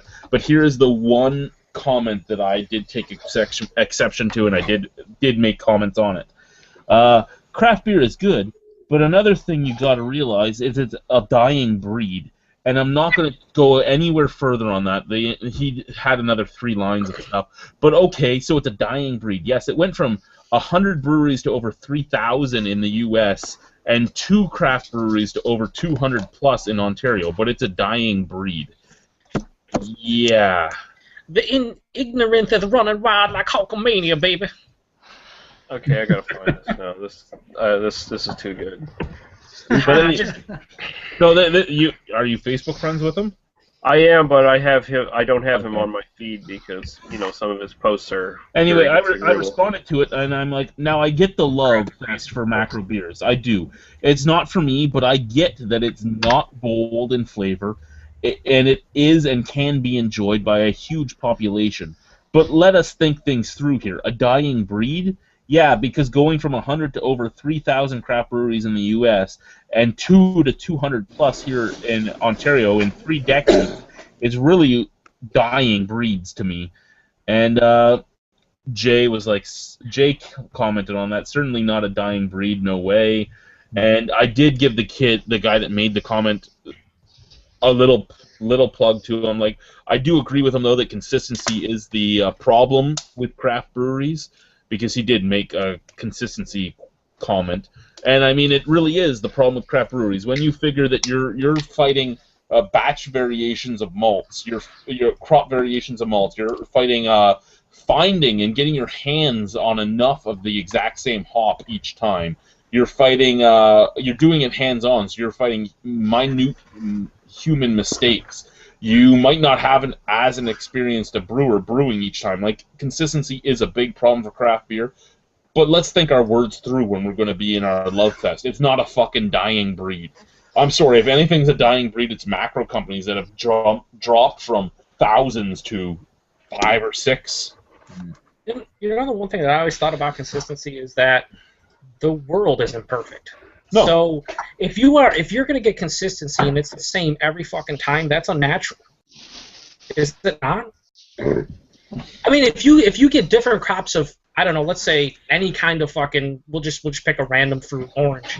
Is every single navel orange you ever eat going to be the fucking exact same? No. So the whole consistency thing, I understand. You buy it, you want to taste fucking the same, but the whole consistency argument for me is just, it's one of those things where you're basically drinking chemicals because they can perfect it to the point where it can be. No, I understand exactly what you're saying, and I completely agree. And I mean, I think it's a 50-50 thing. We all want the beer that we drink to be the same the next time because we want it to be just as good.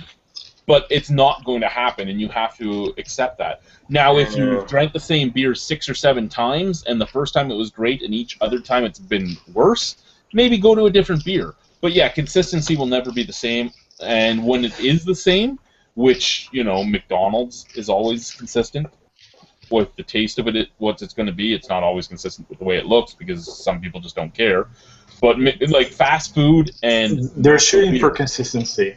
That's that's what they want, because that's part of their chain. That's what they want. Like, you want a cheeseburger in Russia to taste the same as Niagara Falls. That's what they want. You know what? Here's the thing.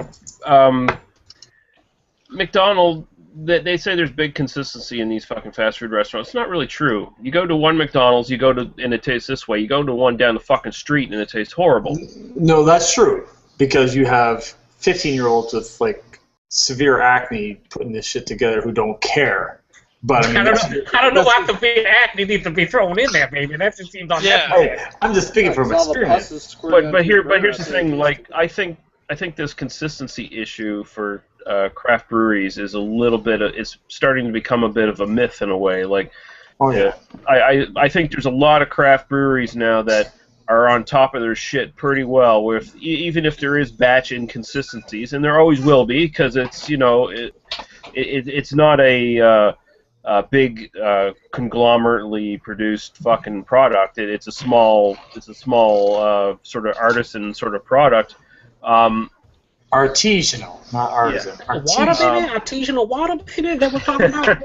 But I mean, fucking most craft breweries worth their shit are on top of their product pretty well. Any batch variances are usually pretty negligible to start with, and I think that's even more of a myth and a bullshit kind of thing that macro apologists bring up because they heard it from their friends. Exactly. Oh, you don't want to drink that macro beer because you can't trust their consistency. You should just drink Budweiser and trust their consistency. You should fuck right off, Hillbilly Jim. Exactly. I mean, if anybody, if they haven't seen Brewmasters with Sam Calagione, St. Sam, they take a great pride in consistency and having that. But batch to batch.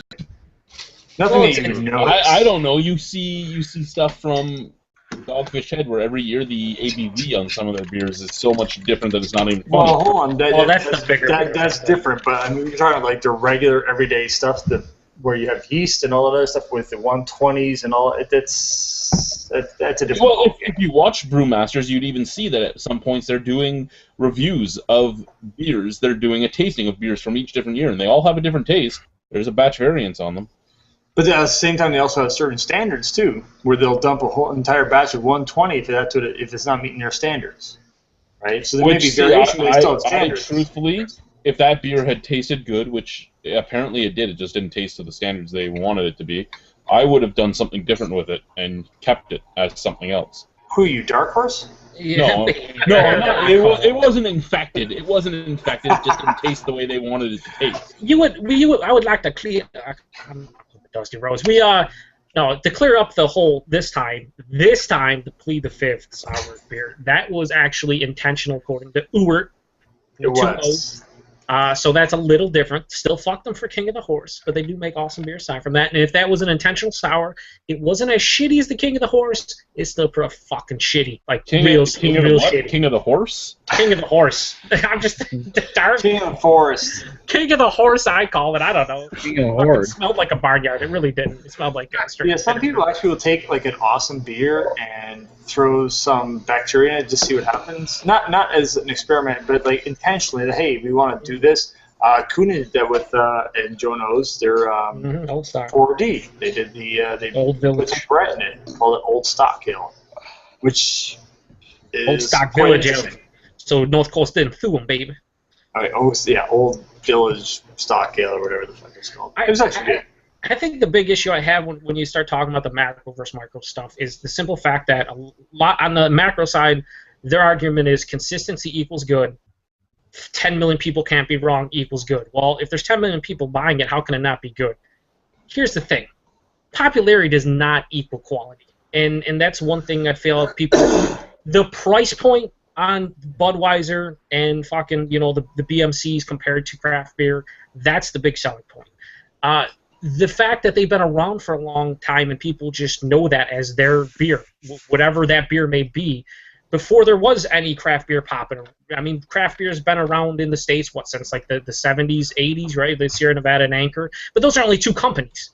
There's only two breweries that have been around for a substantial long amount of time. So it's one of those things where it's your old favorite, it's cheap, and the majority of the time you know what you're going to get out of it. It doesn't make it better than craft beer. It just doesn't. Those don't make it better. Yeah, you can sit there and say you can sit there and say fucking 50 million people eat McDonald's every day. Is that better than this fucking high-end restaurant down the street? No, it's cheaper. It's more accessible. It's going to taste pretty similar every time you get it. But that doesn't mean the quality is better. What is better is debatable. I mean, it's in the eye of the beholder. Some of those people, it might actually be better than craft beer. It might be, but a lot of those people also don't give craft beer a fair shake. They don't. Why? Because they feel no need, and that's fine. But to sit there and ignorantly say it's better or I like it better when you haven't even tried craft beer, maybe you've tried one or two, that's just an ignorant opinion because you can't say that. You just can't. It's just a weak apologetic for macro diehards. I've drank so much macro beer and so much craft beer that I can easily say some macro beer is better than some craft beer. A lot of craft beer is a lot better than a lot of macro beer, but I can find beers in both areas that I can actually drink and enjoy. More so for craft than macro, but I mean, there are beers on both spectrums I can enjoy. And I give them both a fair shake. Yeah, I make fun of a lot of business practices. I make fun of a lot of things like for the performance focused. But in the end, does it taste good or does it not? Yep. It all comes down to your personal opinion. And the thing is the whole macro versus micro or whatever, I really don't care. If you drink what you like. But the fallacy that, craft beer is or there's all the snobs are on the craft beer side, or that it's always craft beer people getting in arguments. And Jay in his reviews always, or those examinations always like to throw in, like, they'll always do a joke, will be like, someone will be like, I don't like Bud Select, and be like, oh, I got to unfriend you on Facebook, isn't that funny, because that's what you do. That's not all how all craft beer enthusiasts work, because you know what, that used to happen in this thing called real life 10, 20, 30 years ago. People used to get angry when it'd be like, you like Budweiser? Well, I like Miller High Life. Well, you're fucking stupid. It was the same shit back then before craft beer existed. So this whole fallacy that it's all on the craft beer side, or that they're the ones that make everything, it's on both sides, and it doesn't matter. It really just doesn't matter. So I don't understand why people always bring it up all the time in certain reviews or on fucking Facebook or in their comments. It's just stupid. It is. Just drink what you like, and don't tell anyone what they should drink.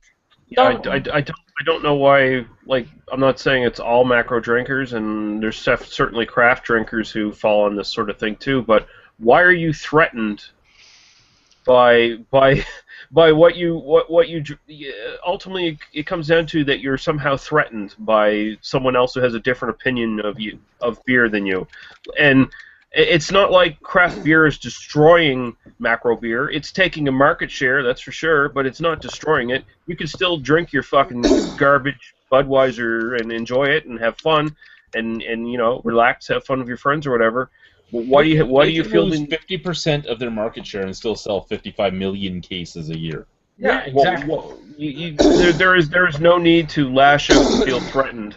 It's not a snobbery issue. It's just a weird insecurity that I don't understand. It's just. But on the counterpoint, there's no reason for a craft beer drinker to take offense and to lash out on a macro drinker because they like macro beer more. You know what? If that's what they do, that's what they do. Who gives a shit? The only thing that I've found over the last couple of years is that it used to be there was a lot of snobbery on the craft side, a lot. I mean, you would get people telling, you drink a Budweiser, you're an idiot, why don't you go drink this beer? A lot of that happening. But lately, you don't see that much because there's so many craft breweries open up all over the place, and there's so many breweries within craft beer now. The fact that you can go to a certain city and there's 10 craft breweries to pick from, that didn't happen even a couple years ago. So there's a lot of choice now within the craft beer side of things, and I fucking hate that word still, but within the micro side of things, that I think a lot of micro drinkers don't really even care anymore about the macro side. I don't really think they do. They don't have to. The macro aren't the only game in town anymore. I mean, there's very few places now where you're a slave to having to choose either Sam Adams or Budweiser. Like. Yeah, even these big chains, the Applebee's and the Chili's and all these chain restaurants, they offer craft beer now. The Buffalo Wild Wings, all these places that you would have 5 years ago walked in and been Samuel Adams Boston Lager or micro. Or pseudo craft beer, right? That would have been what your options are. No, it's not like that. So you don't see, from the micro side, you don't see a lot of these silly arguments that some folks are still caught up in that used to happen 2 or 3 years ago. You don't really see that all that often. Now you see more of what you used to see back 30, 40 years ago, which your father and your grandpa used to argue with. Now you see people like, you like Stone? Well, the owner's a fucking idiot. But I like Hill Farmstead. His owner, that owner's kind of weird too. Yeah, but they make better beer, do they? I like their. It's the debate within craft beer now as opposed to craft beer versus macro shit. So it's changed a lot. I was at a high-end steak place last week, and I asked them if they had any craft beer on tap, and the waitress says, "I don't know what that is." You should have cooled her, baby, in more ways than one. I have a question for you, Joe. How many twist-offs are there in the U.S.? Hey, this is Goose Island IPA. Gross. So Goose Island IPA, and it's a twist-off. I didn't realize that the U.S. really used twist-offs. There are a couple that I don't know. There's not that many, honestly, at this point. Yeah, that's what I know. Canada uses twist-offs predominantly. Well, that's made in Canada. Is this made in Canada? Yes. Yeah, it's the fat version. It's not as good as... I've had the U.S. version before, although it was like 3 years ago. I remember it being better than this one. Okay, Yeah. see, I bought it because I knew I had Goose Island IPA, but it was a few years ago when me and Joe first started hanging out, and I hadn't had it in a while, so I bought it. I didn't realize this was the Canadian brewed version. I think I sent somebody a bottle of Goose Island IPA that I bought back in the States. I'm not sure who I sent it to though. Yeah, that was one of the most unfortunate beer mouths you probably ever sent out, I'd imagine. Yeah, wasn't asking you, Dusty Rose. You don't need to ask me, Dr. Jones, right here with his It has a bold hop No, finish. Dusty Average Rose. There is no hop finish in that beer, baby. I'm telling you right now, it's not an IPA by any stretch of the imagination. I'm gonna have to read the box because I can't read the small writing on this. The funny thing is with Goose Island, a lot of people like to say their core lineup, like their year-round and some of their seasonal stuff, used to be, we used to be fantastic, bro. It was all so good. Now, that could have been true maybe when they started years ago, and maybe around the brew pub or when they just distributed around Chicago. For as long as I can remember, and this is only like 5 years, but when I drank their shit, all their core lineup was barely passable. So it's funny when you guys, they're sending this stuff up there and it's bad. It doesn't surprise me whatsoever. It has nothing to do with Anheuser buying them or AB InBev. Really doesn't. Their stuff, just their regular lineup is just not all that good. Personally. Okay, so 2 things I'm going to say. One, just in case he's watching this far into it, Jay, your daughter's kind of hot. And 2, there is a hop finish to this. It's just not very good. It's not bold. It's not a bad beer though. If this is brewed by Labatt needs to brew more stuff like that if they want to stay big. Actually, you know what I did buy today? I bought a can of Blue Ice and a can of Bavaria Extreme, and I don't want to drink either of them, to be honest with you. That is what they call a waste of money, Chad. There was no money. There was no money wasted because it was my returns. It was all the empties from the beer festival, so there was still no a money waste wasted. of money, baby. There has to be something better in that beer store than that garbage. Even if you drink it, I there has could to be something better. have bought more Rickards Radler. I'd assume that is the pure beer. My thoughts on the Goose IPA were, it's not as good as the American version, but at least, I mean, it's still like hop soda basically. But at least it's better than say Waterloo IPA. Yeah. Yes. It's better than Alexander Keith's IPA. Yes. There are a lot of IPAs that are work. You know what? I feel bad at work all the time because I'm supposed to sell this stuff, and when an American comes up and goes, "Give me the IPA," I want to say, "Don't do it, man. Don't do it." But I can't because I'll get fired. But I'm like, it's more a cream soda than an IPA. Oh, okay. I'll still try it. Okay, here you go. And then they look at me and they're like, "This is kind of gross." I know. Sorry. There's nothing. You should have bought a Rickards Red or a Guinness. Those are basically our best 2 beers. Unless I was going to tell you guys I'm drinking Cameron's Obsidian. And what did you think of the Obsidian, good sir? The Imperial Porter Rum Barrel. It's pretty good. I like it. Did it hold out well? Yeah. Well, he would have got this year's version, so he would have gotten a nice one. What? Not too much woody, barrel characteristics. I do think they're using the same barrels they used last year. So. But it still has that kind of like I guess I want to say like just a Caribbean rum kind of like. Yeah, and the reason I think they're using the same barrels as last year is because last year's was all barrel, and this year's was more porter. But they're both really good. I mean, I like this year's better myself a little bit, but I do think that's the main difference is that I think they're a second run. I think I might actually have one sitting in the basement for a while too. I still have that bottle that you gave me last year, and I'm kind of wondering if it's still good. The last one I opened was still good, so. Okay. Yeah. I've been meaning to review that. It's been taken over to somebody's place like 3 or 4 times now, and just have never gotten around to reviewing it. Kind of like that special one you saved at the end of the night, and then you realize you drank too much beer. Here's what Ethan needs to do now, since he's got the mustache and all that shit. He's got to incorporate it more into his beer reviews. Not so much the close-ups and shit. You could cut back on that quite a bit. What you need to do though is you need to like do a 5-minute afterwards segment where you taste your mustache and see if the beer still tastes good. Like a flavor saver kind of thing. Right. You need a separate. Rating for mustache beer. That way you're moving into a segment of the population who have mustaches and drink craft beer at the same time, and you'll corner the market for that, man. I'm telling you right now. Yeah. Like, look at York there. He needs to know these things. I'd be like, you can relate right to York. Walnuts after a good hour. I mean, York, Joe, Rhino. You can relate to all. There's 3 viewers right there. Nick. They'll all be into that because they all have the mustache thing going on, the goatee or whatever. You're just jealous that you can't grow one.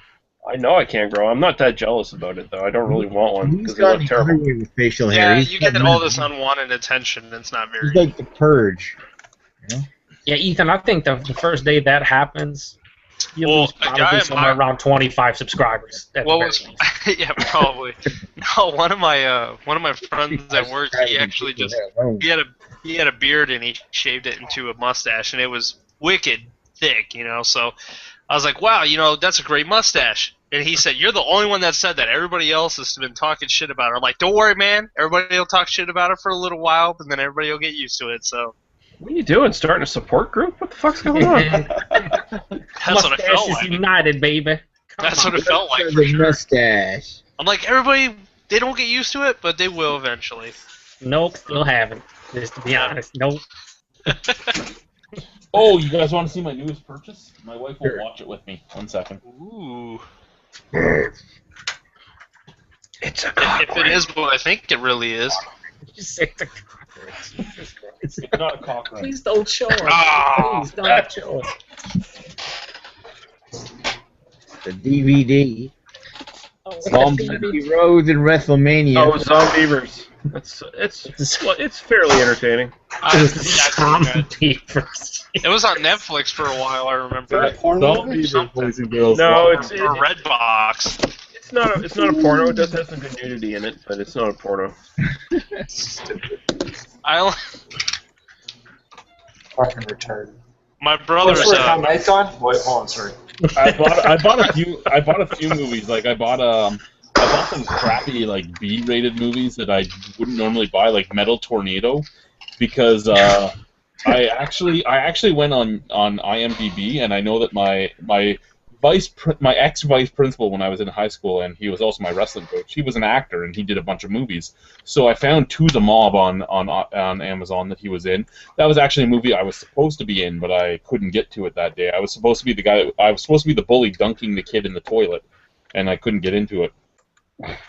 But he was in a bunch of different movies, and I bought a few because I could find them for like $8 each on Amazon. So I bought a bunch of them. Like he's in Metal Tornado, so I bought it, watched it.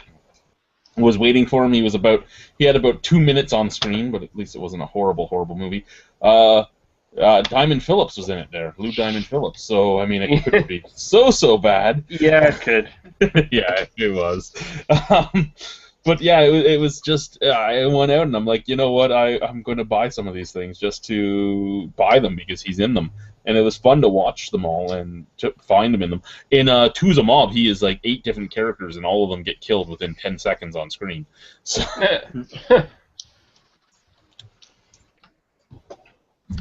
Yeah, it was. You see, guys, you're not giving me beer topics, so now we're talking about this shit. Well, before we get into beer topics, I'm just going to say I have to go. Good night. For a few weeks, I'll be heading out west on a road trip. Hanging out with Brad, flexing together. Anything's possible. I may run into Brad. I'll be in his neighborhood. So you have a good weekend. 2 weeks there, good sir. And remember, May 14th, that weekend. May 14th next year. Yep. Yeah, like 11 months from now, or like 11 and a half months. Better recognize. All right. Well, now I'm saying it now so that I don't hear from Lee. I couldn't get the time off. You had 11 months to take it off. All right, guys. Have a good one. Bye. Thank you. Cheers. I gotta say, just watched the trailer for the Zombievers movie. It looks amazing. Yeah, doesn't it? It's got zombie beavers. I don't even know what a beaver looks like. Maybe you should go down on me more often. The lines. It's got zombie beavers, literal zombie beavers, and it's got chicks getting naked. Everything a guy wants. Sounds good to me. Are you on a beer topic? Oh, whatever. I was just gonna say it knows its audience. Later, Dale. Bye, Take Dale. it easy, Dale. Yeah. Stick your nose in it. What? So, Chad, since you've had your keg for a month or so now, how often do you have to clean the lines on that thing? You should clean them between every keg. Yeah, have you been doing that? Yep. Is it a pain in the ass? Because I'm looking at getting one myself, because frankly, it's pretty awesome, but I just don't know if I feel like putting the work in to actually clean the shit. It all matters what you buy for it. I have a hand pump, so what I do is I take the beer line cleaner, I put it into the hand pump, I take the nozzle off, I throw the nozzle into a fucking pitcher, I put the other nozzle, like the keg coupler, into the pitcher, and then I just pump the fucking stuff through the line, and then it soaks everything through, and then I have to pump water through afterwards. It takes about an hour because you're supposed to leave it in the line for 45 minutes, so it's like 15 minutes of work. So it's not that hard, and I mean, you can reuse the fucking line cleaner a few times. It's just like fucking Star San and stuff like that for home brewers. You can reuse it a couple times. I emptied my keg Monday. And I emptied the keg on Sunday, and I didn't get to cleaning it until Wednesday because I just didn't care to because I had no keg to put on it, and I couldn't even open my fucking tap anymore. My tap was glued shut. Threw the tap in the thing, left it in there for the 45 minutes of it soaking. Everything's perfect again. And where do you have to go to get your CO2 filled? Is it like a hardware store or something that does it? You'd have to find whoever fills CO2 near you. For me, it's a sketchy little building with absolutely no windows called Patrick's Gas, and he fills my CO2. I could also go to what is it? There's another gas company in the Falls, but I go to the one in St. Catharines. 5 pounds is $25. Oh, okay. It lasts 2 kegs. I had borrowed a keg after the festival from Brimstone because I thought my CO2 wasn't going to last the keg because it was pretty near empty. But it lasted the keg. I still have some in it. It's shut off right now and the valves are all closed, so I can start my next keg before I have to refill it. So you get about 2.5 kegs out of one fill. Nice. Yeah. It's just kind of convenient for summer entertaining. I mean, financially it doesn't make sense, but it's just cool. Yeah, it's fun to have, and I mean, I don't know when I'm going to put my next keg in it, but right now it's extra beer space. Like, I have beers all in it. Oh, yeah, it's true. You can just use it as a fridge. Yep. Again, I used to build them for people, so it costs a little less than building your own. The difference is if you build your own, you have better quality pieces, but you don't have a warranty or anything. Like if you build your own, you're cutting holes into either a freezer or a fridge.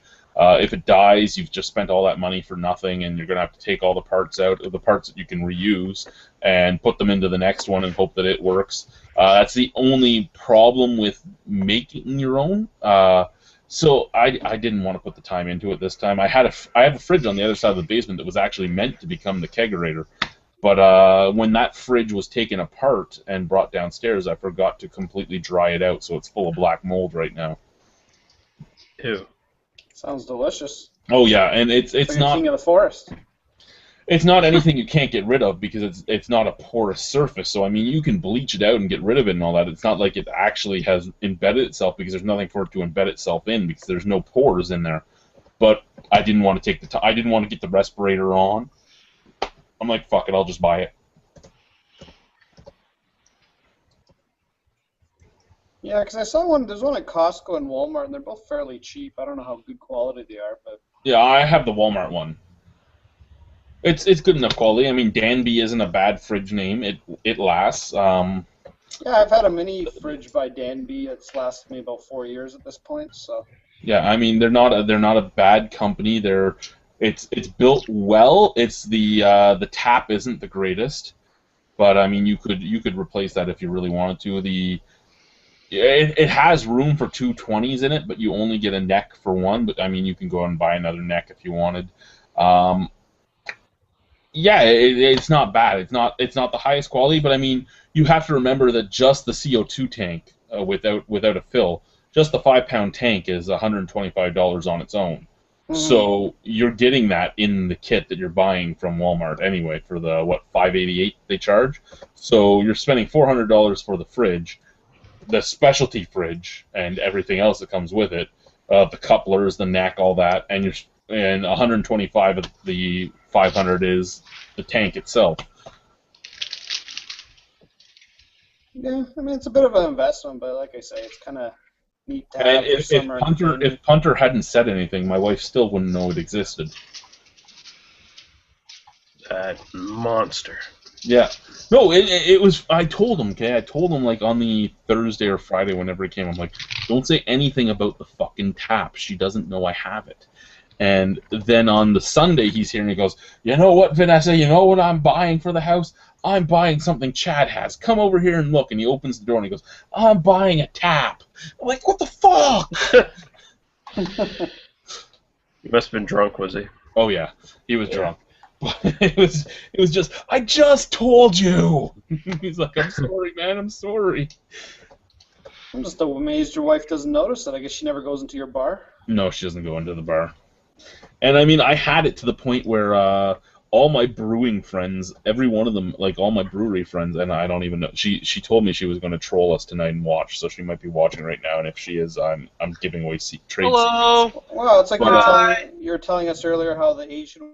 Hello from Ohio. Ohio. Yeah, I was all my brewing friends, like I had guys from different breweries saying, if she says anything, tell her that we gave it to you as a promotional item. And it was awesome because they all were going to cover for me, and then Punter rats me out. So I'm checking my Untapped just to see a couple things here, just toasting people away because whatever. And I noticed some guy, one friend on my list here, checked in Bourbon County Stout in Toronto at a pub called the Banknote. They actually got a keg of that and a keg of the barley wine. So I do wonder if Ontario is going to actually get bottles of Bourbon County next year. That would be epic. Possible. If then people could Also super pissed. Also the Not gonna lie. So that's interesting. The Banknote, it's on. Let's see what it's at. Well, if they do, I'll tell you, Chad. I'll send you a beer trade. All the tall ship amber ale you want. You can just. I was gonna say about this Cameron's Obsidian. This is the thickest porter I've ever had. I'll say that. Thin. It's a bit thin. It's amazing that you'd say it's the thickest porter you've ever had because it's been aged in a barrel so long that it should be thinned out huge. And I'm not saying it's also unfiltered too. So he's calling your palate incredibly stupid. It's like water. I'm not calling your palate stupid. No, yeah. Well, I had this right after the Silk Porter from Hoppin' Frog, and it was rum barrel aged. And this, I'll just say that this has nothing like compared to that, because that's not that great. But this is way better than Hoppin' Frog Silk Porter rum barrel aged. A lot better than Alberta Clipper too. Pretty nice. Get out of here, Joe. Did you end up getting a deviator yet? No, not yet. I've seen it. That's probably gonna. I only asked because I was actually talking to the guys at Cameron's when I was at their last cast days, and they told me when you post your videos to send them the link. So. Oh, okay, yeah. Oh, Ethan gonna be famous. Yeah, it says on the back on the sticker, it says it's imported by Esper Beverage Company in Canton, Ohio, which is my hometown where I live, right down the road. So congratulations. There you go. Good for you. Well, that and I don't know, other Canadian beers like Laker Lager, yeah, no, stuff. never. Don't ever say Laker Lager ever get in this hangout. When are we getting that hot bot? When are we getting the Laker IPA? That's what I want to know. I got a whole 2-4 of the Laker IPA over there, thanks to Guy. When do you want the Laker IPA? You don't want the Laker IPA. Nope, you do not want it. No, I Say just when I've and been, where, and it'll be there yesterday. I've been egging on my the owner of the store right up the road from me to be, like get more Canadian beers in. So we'll see what he brings in. So That's right. Get some of them strong Canadian beers in, baby. You don't need none of You don't these. have many yeah, choices. but no, I think he you said that have- Cameron's has been flying off the shelves pretty quick. So You don't have many choices, though. I mean, I think you have most of the breweries that were available here. You have Mill Street's crappy selections. You have Cameron's. It's You funny. have some- Mill Street actually, Wegmans is carrying them now, and they're carrying the fucking vanilla porter and cobblestone stout. what is it, Grand River or? Do you have Grand River there? That's not a beer you should buy. If you see Yeah, Grand well, River, I don't do already it. did. Yeah, I already Yeah, did. and how was We that? discussed this earlier. And There did you was, review it yet? No, not yet, not yet. I was actually gonna add this to my Canadian Beer Week, but I'm definitely gonna buy another bottle to add this to the collection of the Beer Week when I do the series. But yeah, I do have it's the Russian Imperial Stout. Yeah, the Russian gun. Yeah. Oh God, let's do it. I got that. Let's do it. No, please don't do it. Please. How much is a 4-pack of the vanilla porter draft in Ontario? Do they sell them in 4-packs? No, they sell them as singles here. Jesus. Okay, so a 4-pack here is $9.95. Okay, probably about the same. I think they're like $2.75 here. Not bad, not bad. Yeah, Wagmans is carrying Mill Street now. Yeah, we get Bose, Flying Monkeys, Mill Street, Muskoka. We don't even get Cameron's or we don't get Cameron's at all. I was gonna say we got the Flying Monkeys Suburbia, the Session IPA. No, don't do it. Oh no! Oh, Yeah, well, I no, didn't buy no, it. I was just saying we got it. Don't fucking do it, Ethan. It's a mistake. It's a trap. Now, if you have Chocolate But I finally Manifesto or El Toro Bravo, do it. I finally opened the Chocolate Manifesto. So Okay. And tried it for the did you first like time. it? Yeah, I liked it. Yeah, it was good. I liked it. It wasn't so much freaking chocolate. It was chocolate, but it wasn't so crazy, kind of like creme brulee from Southern Tier or anything like that. It wasn't like. I think we just all confirmed that your palate is incredibly idiotic. Beyond, I don't even. There's no words really to describe your palate. It had a good It was roasty about chocolate. tobacco kind of backbone along with a lot of chocolate. So I liked it. It was good. We also get Central City here too, and Yes. See, I only get the Red Racer here. we got we got their double IPA when it came out, and I think it was the summer. We got Red Racer, and we got the India Session Ale, and their wheat, whatever. I can't lie. I can get the India Session Ale if I buy it in a keg. I can get a keg of it, but it's a 50-liter keg, and I will not spend like $300 on a keg of it. A couple weeks ago, $2 on that. we got their Detective Saison here a couple weeks ago, and just got their ISA like 2 weeks ago. I haven't heard great things about the ISA. Yes, I want to try their other beers because I like Red Racer, but ISA, and I really didn't care for it. I thought it was terrible. This see, like I said, I want to try their beers because I can't get them here other than the Red Racer, but I'm not buying a keg. Like, that's the only thing we get. We get kegs of Central City beers, nothing else. I'll go The find Detective Saison. The Detective Saison is kind of interesting because that's one of the things we were making fun of on Beer Dweebs United with the labels, because they actually had the label that was like exactly the same as a comic book strip, and that's when they had to change it.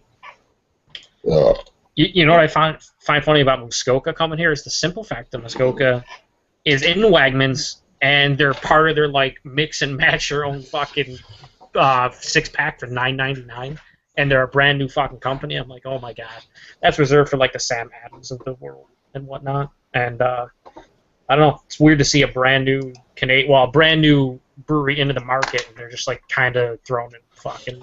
You know what though? That's probably where they should be. I mean, they're not a bad brewery, and their core lineup isn't a bad lineup, but it probably shouldn't be more than $2 a bottle.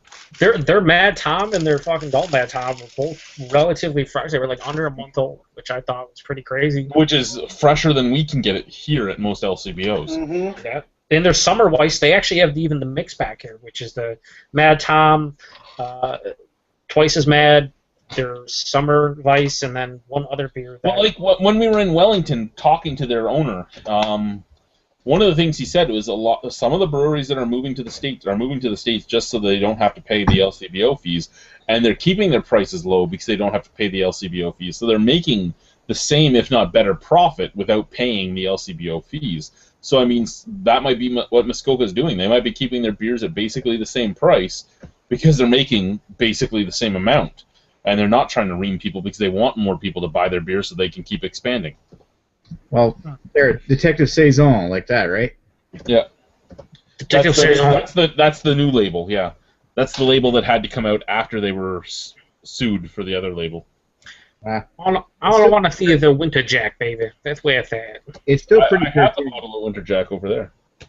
Man, I'll fuck you, baby. get another bottle maybe of this in the ISA for you there, Rhino. I gotta package your stuff still and find some other things to throw in your box. Okay. By the way, is there any chance you might be able to find like a Bose bottle imp? I can check on my... I go to the LCBO every Wednesday, so I'll check on Wednesday when I go. All right, cool. I think those have all sold out, though, at least in all the local LCBOs near me that had them. They're you long don't come to gone. Niagara Falls, man. Oh, fair enough. I gotta go take a pee. That is unfortunate. So what happens? Cameron, You drink a lot. He's gonna trip over his network cable and piss in pants. Mm-hmm. Joe, all I gotta say is, how can you hate on the Alberta Clipper Porter? It was so good. It was thin, watery, and It was thin. It's a porter. What do you want? And no, it was like severely thin, bro. The shit was watery, like Okay, super well, watery. I'll give you the benefit of the doubt here because I appreciate that. I do appreciate that. Joe hates on Epiphany I #1, which is hated obviously it the at first best beer when I ever, first- so. when I first tried it, I did not like it.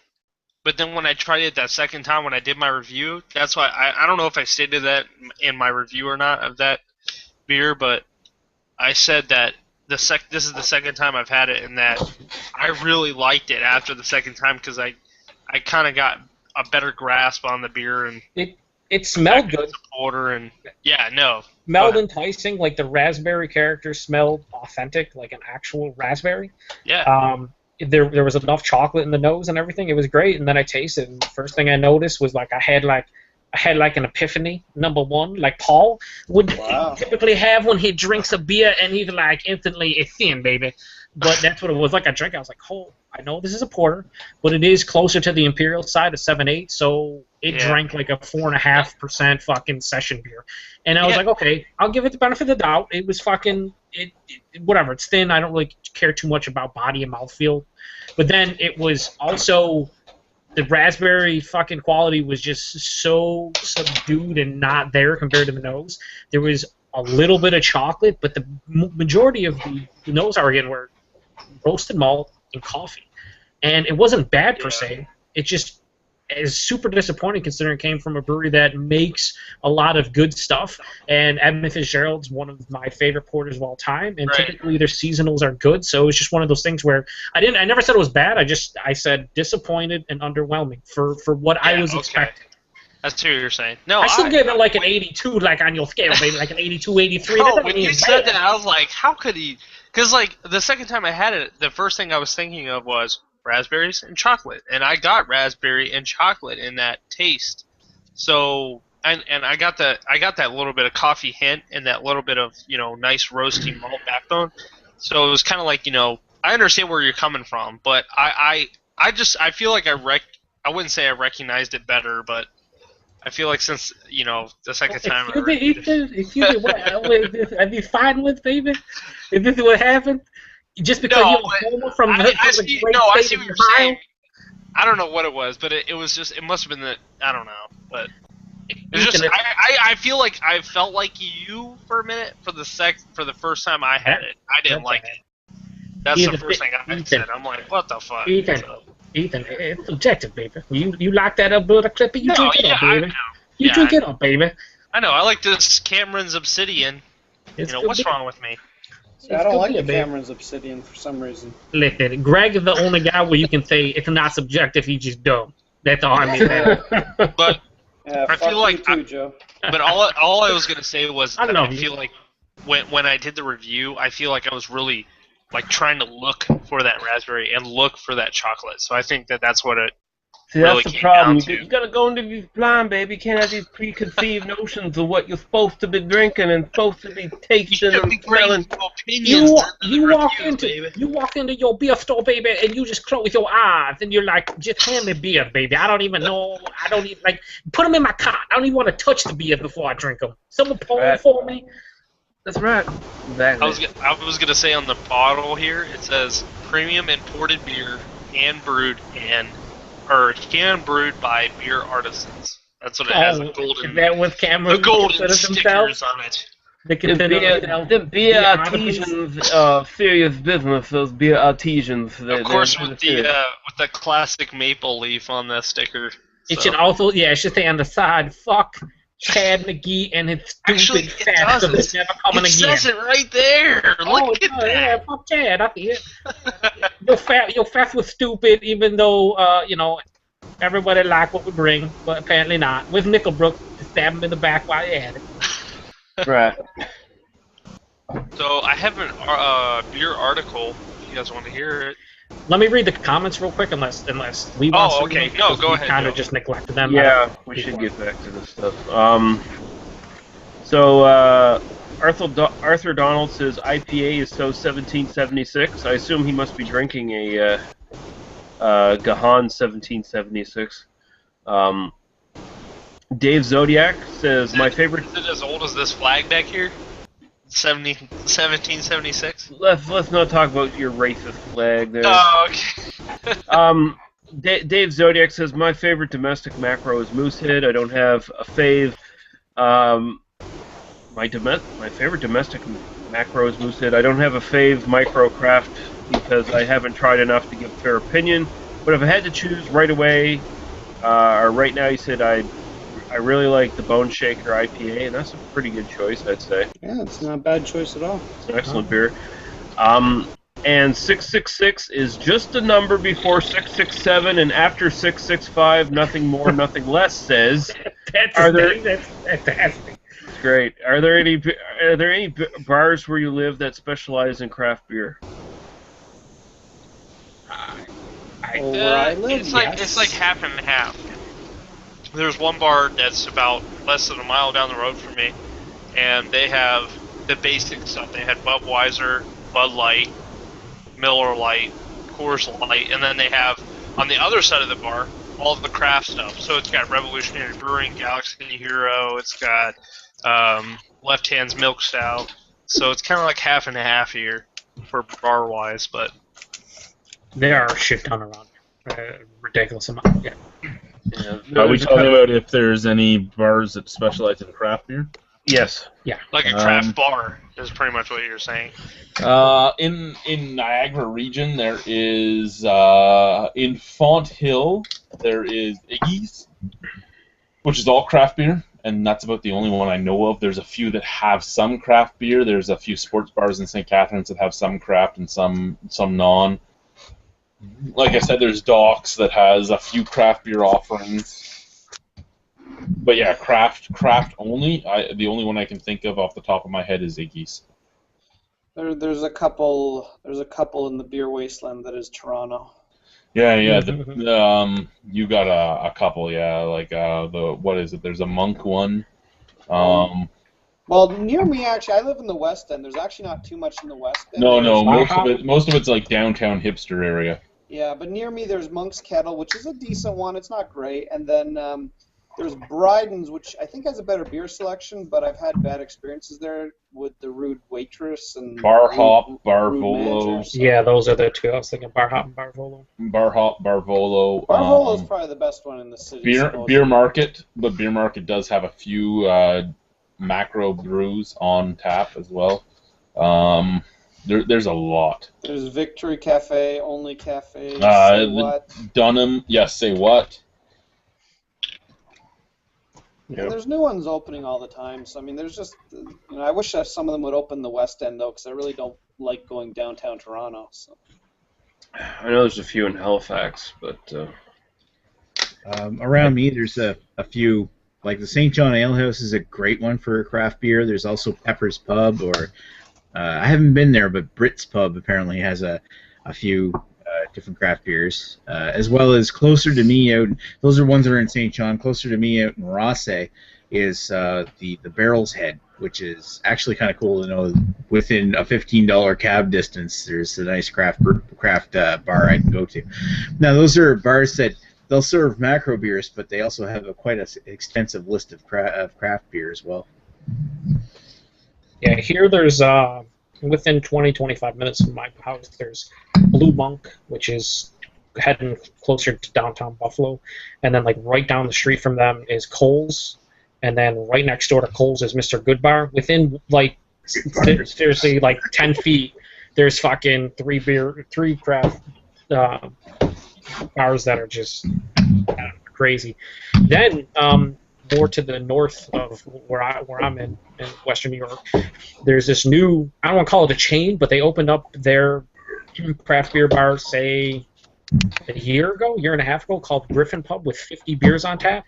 And then this year they just opened a new location in the South Towns here that had 100 craft beers on tap, which is a pretty substantial amount. It's kind of insane. I was going to say, I have to retract what I said. There's actually a BJ's Brew House that's about to open up down the road for me that's supposed to be all about craft beer, too. So it's Michael Ferguson, baby. He owns that Michael Ferguson. He is on Beer Geek. Beer Geek. No, it's actually, I want to say it's a sub-restaurant / brew pub of Dave and Buster's. So, baby, if you're talking about BJ's Restaurant and Brew House, baby, I'm pretty sure Michael Ferguson owns. He was the one that started that. Yeah, I don't know. But they're opening one right down the road from me, so less than a mile away. We've also got a small upstart in Toronto called Bellwoods. Hopefully they'll let us do take-home beers there. So. Here's a comment, the only one I've actually seen myself, just because I was checking it out. But this is from Scott Brian, because Dave Zodiac was commenting on how Moosehead is his favorite domestic. Scott Brian was, I like Moosehead, but I think Unibrew beers are the best domestic macros, since they are pretty much a macro at this point, or at the very least a semi-macro. I don't even know if I'd agree with that. They still produce less than Moosehead, and Moosehead would technically be considered craft.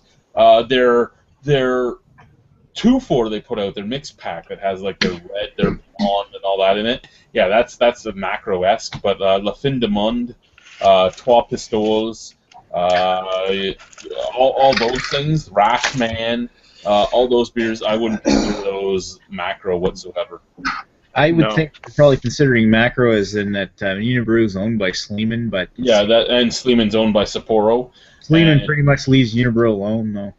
Yeah, the only thing that Sleeman did was really just help them out with buying more equipment. I mean, they're still basically Ontario, Quebec, and a few places in the U.S., and that's it. They have a very small distribution line, pretty much. They have beers in the Maritimes as well. Like, we get all their Ephemere products right now. Best macro BF Bourbon County Stout and all the variants, baby. Ain't it simple? That's what they, I just got a couple bottles of La Fin de Monde, and then I got the Trois Pistoles to put in the cellar, so. I have a 4-year-old bottle of La Fin de Monde sitting in my cellar.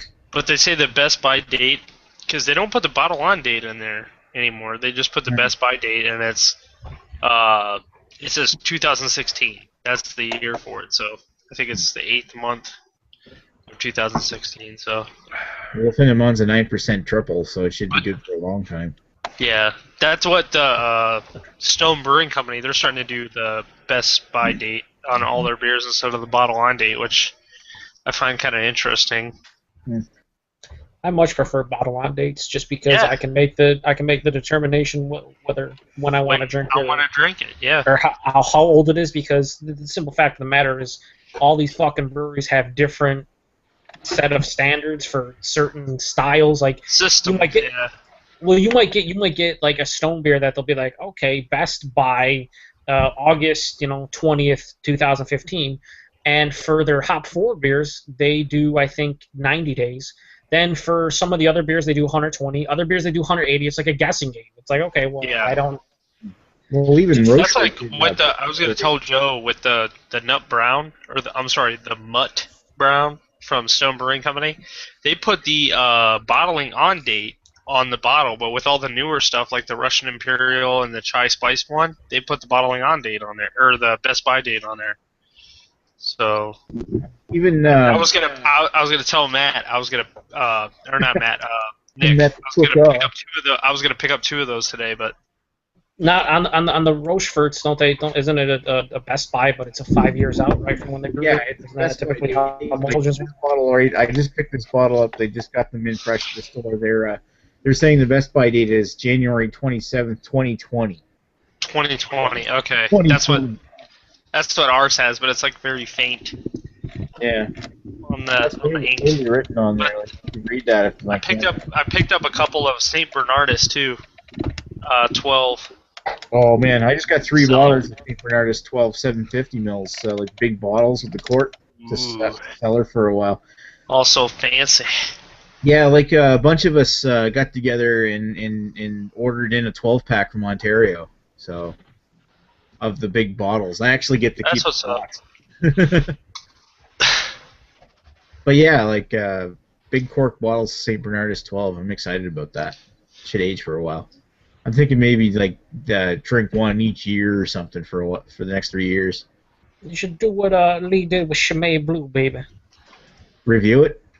Every year. Let's see how it changes. That's what I picked up Chimay Grand Reserve to cellar, and I might pick up a second one too, but nice. Pick up 3. Pick up 4, baby. Maybe 5. Half dozen. Apparently, New Brunswick is supposed to be getting Chimay Blue. I'm excited about that too. You shouldn't be that excited. Yeah, I think Bananas is better, but Chimay's not bad. It pays off to age Chimay Blue because it is a little, I don't know, a little raw. It's a little harsh, baby. Gotta age it. I wouldn't even say harsh. It just doesn't work as well. It really is a beer that's made for aging. You gotta age it in more than a year or two, because 1 year is just not much. But it gets really creamy and smooth, so it's pretty good. Hi guys, I'm back. We didn't even miss you, Ronald. We're talking about Chimay. I was gonna say hello, Chad, and hello, Matt. Yeah, Matt came in and totally replaced you, baby, just like that. Bam. Matt was in. We was already ready to ask Matt how he was doing and what he's drinking, and we forgot about Ronald. He didn't have Dusty Road, so he didn't say much. What's going on? How much, Matt? How you doing? Not much. What are you drinking? Water. Beautiful water. Goddamn. Some of that good old Pennsylvania H2O, baby. Yeah, some straight up Wegman style. Wegman, baby. Actually, that Wegman. Actually, that beer that movie that I just watched today that I was talking about, Metal Tornado, that had my vice principal and wrestling coach in it. That was actually supposed to be based in Philadelphia. Yep. It was recorded in the Ottawa area, but it was supposed to be based in Philly, and Philly and Henderson and a few other places in Pennsylvania. What are we talking about? We're talking about how you went to Wegmans, picked up the spring water, and then also bought some Golden Boy at the same time, right? No, you didn't. Bought the what? You bought some Pizza Boy, baby, at the same time when you get your water. Yeah, for insanely discounted Pizza Boy. Yep. Only $29 now. They were handing them out for free. They said, "Fuck it." Should I drink another beer? Yeah. Yes. Yes. Fucking asking. Why is that even a question? What do you think people are? Yeah, it should be a yes. Well, I have 5 viewers. If none of them say yes in the next 5 seconds, I'm not drinking another beer. Oh, it's a load of bullshit. We're your enablers, not them. And we don't fucking count. Drink another fucking beer, bitch. Oh, dear. Oh, my. Man, I can feel that all the way here, over the Great Lakes, over the Lake Erie, baby. I can feel that heat. None of them said it, so I'm not drinking one. What a bunch of bullshit. It takes more than like a minute to get the fucking comments updated anyway. You made yourself a cop-out is what you did. I'm drinking another beer. I'm drinking this. What's this? Sorry, I was in a different window. I'm drinking the Duvel. Oh, see, I love Duvel, but they now make me buy it in a 4-pack, which hurts more than just buying, a single bottle here and there whenever I want it. I mean, a 4-pack isn't bad, but I mean, I'd rather buy it in a single for $3 to $4 than in a 4-pack for $15. Oh, I'd do a 4-pack, $15. Oh, so good. it's not that it's a bad price. It's just that you know me. I try to spend my money on beers I haven't had before. So $15 for a 4-pack hurts a lot more than you going. You know what? I really like Duvel. I'm going to buy a single for $3.50.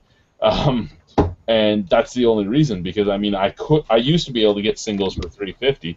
So when Liquor brought in a whole bunch of these Belgian beers, I was just like, holy fuck! Like a lot of these I'd had already, but when am I gonna try? When am I gonna be able to buy this many again? So I just sort of loaded up. I bought like almost $100 worth of this stuff. I'm so sorry.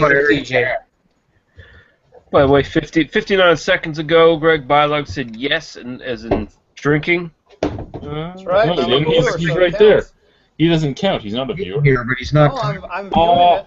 He's viewing it while he is also a part of it, baby. He is Let's multitasking. face it, he had so little that he's more a spectator than anything else. So. Well, the guy's got like 5 bottles of geez. Double Tempest. Do you guys see this is my newest drone. This is one of the ones they sent me for free to play with.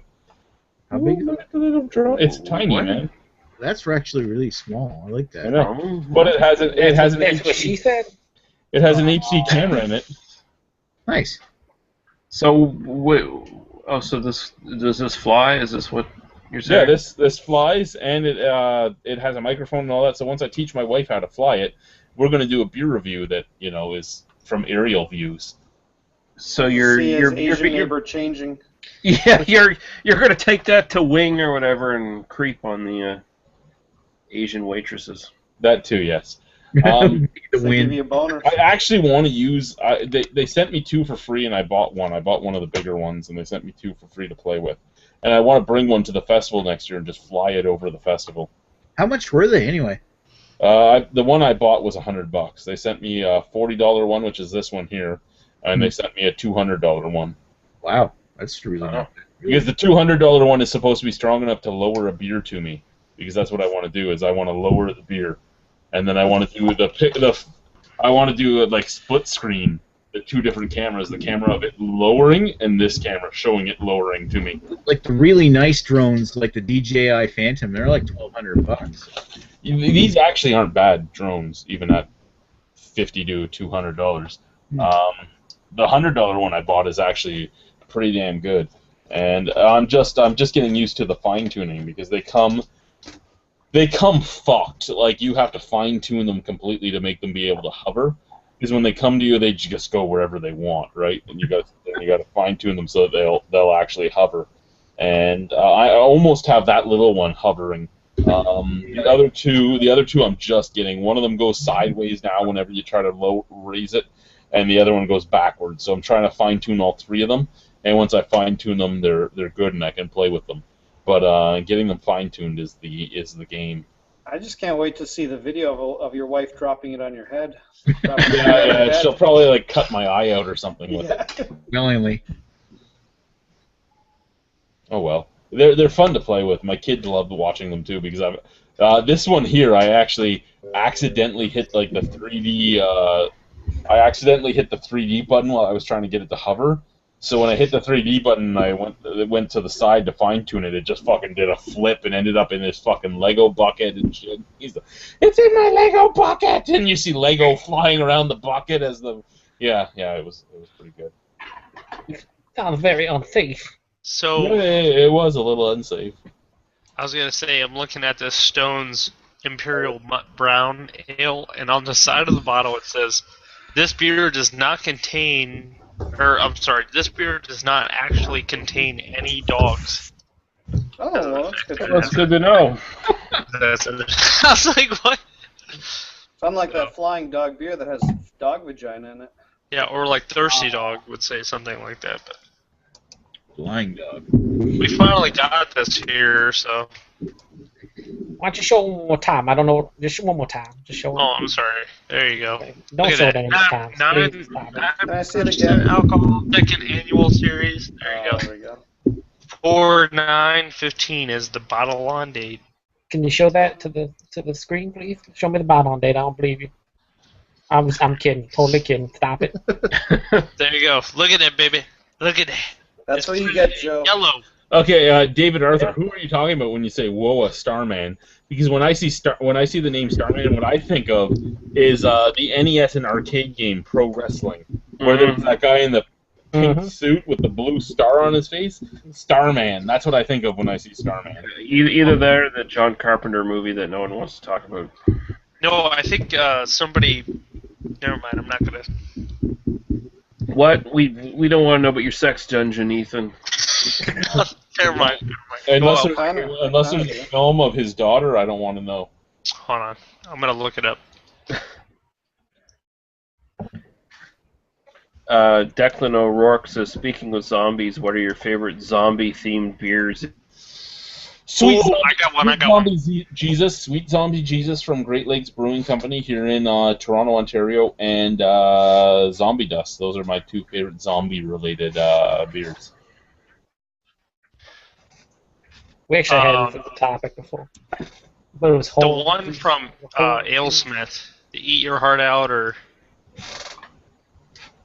whatever. I don't know which one that one is, but then there's the Night of the Living Stout from Full Pint in Pennsylvania. That's pretty I like how your eyes are closed, baby. Really high concentration. Yeah, no, it's just it takes a lot of power to come up with the memories, baby. I'm gonna go get another beer. You do.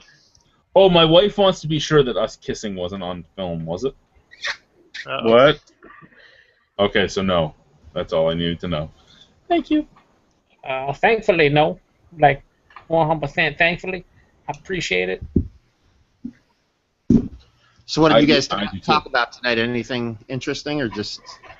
Well, we talked about your Owls of Hampton. Oh, yeah? We How talked about basically deleted all his shit and tried to... he deleted everything and pretended it didn't happen. Yeah. This is not the post you're looking for.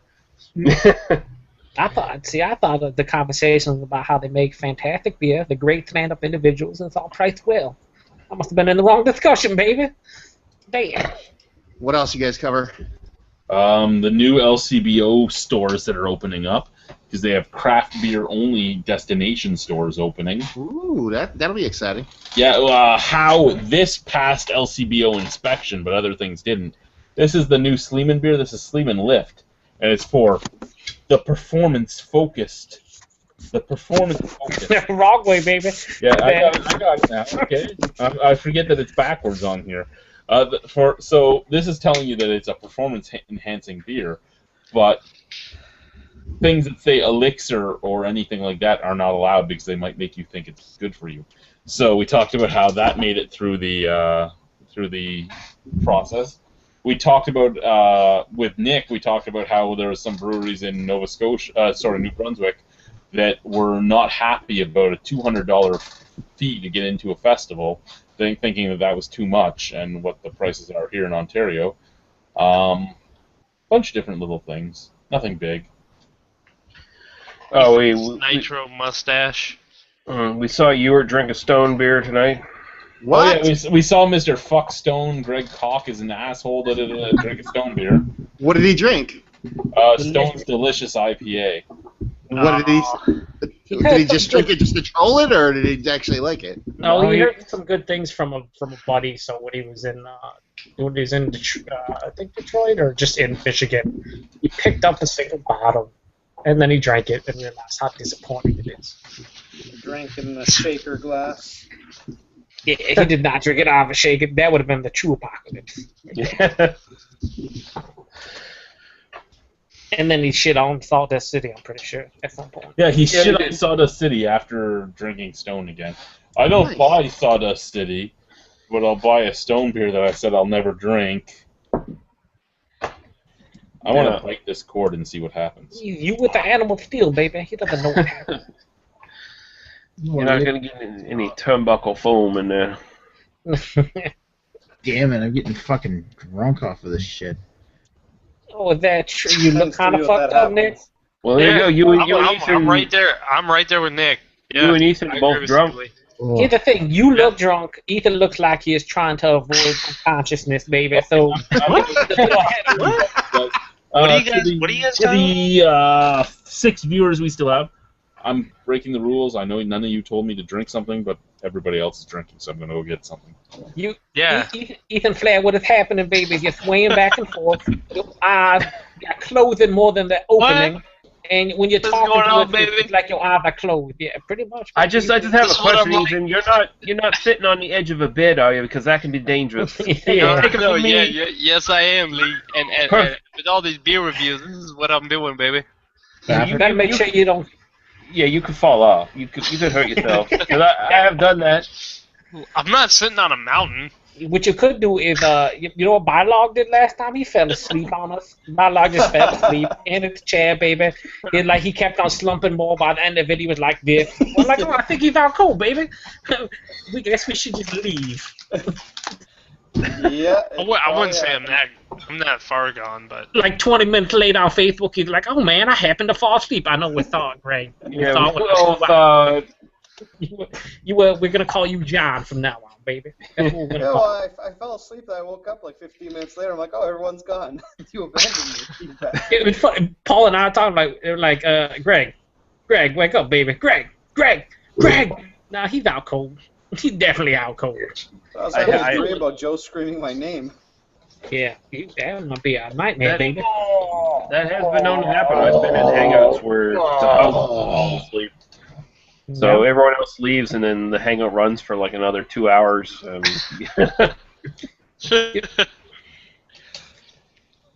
Anybody drink anything ridiculous lately? oh, the blithering idiot from Weyerbacher. Yeah, you dug it? Coors Light. It was okay. I had a Mott's Clamato bacon vodka.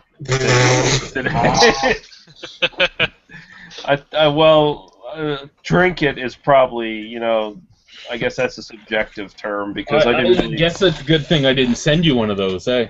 Yeah, it's a really good thing you didn't send me one of those because I probably wouldn't talk to you ever again. Hey, look what I got on Amazon.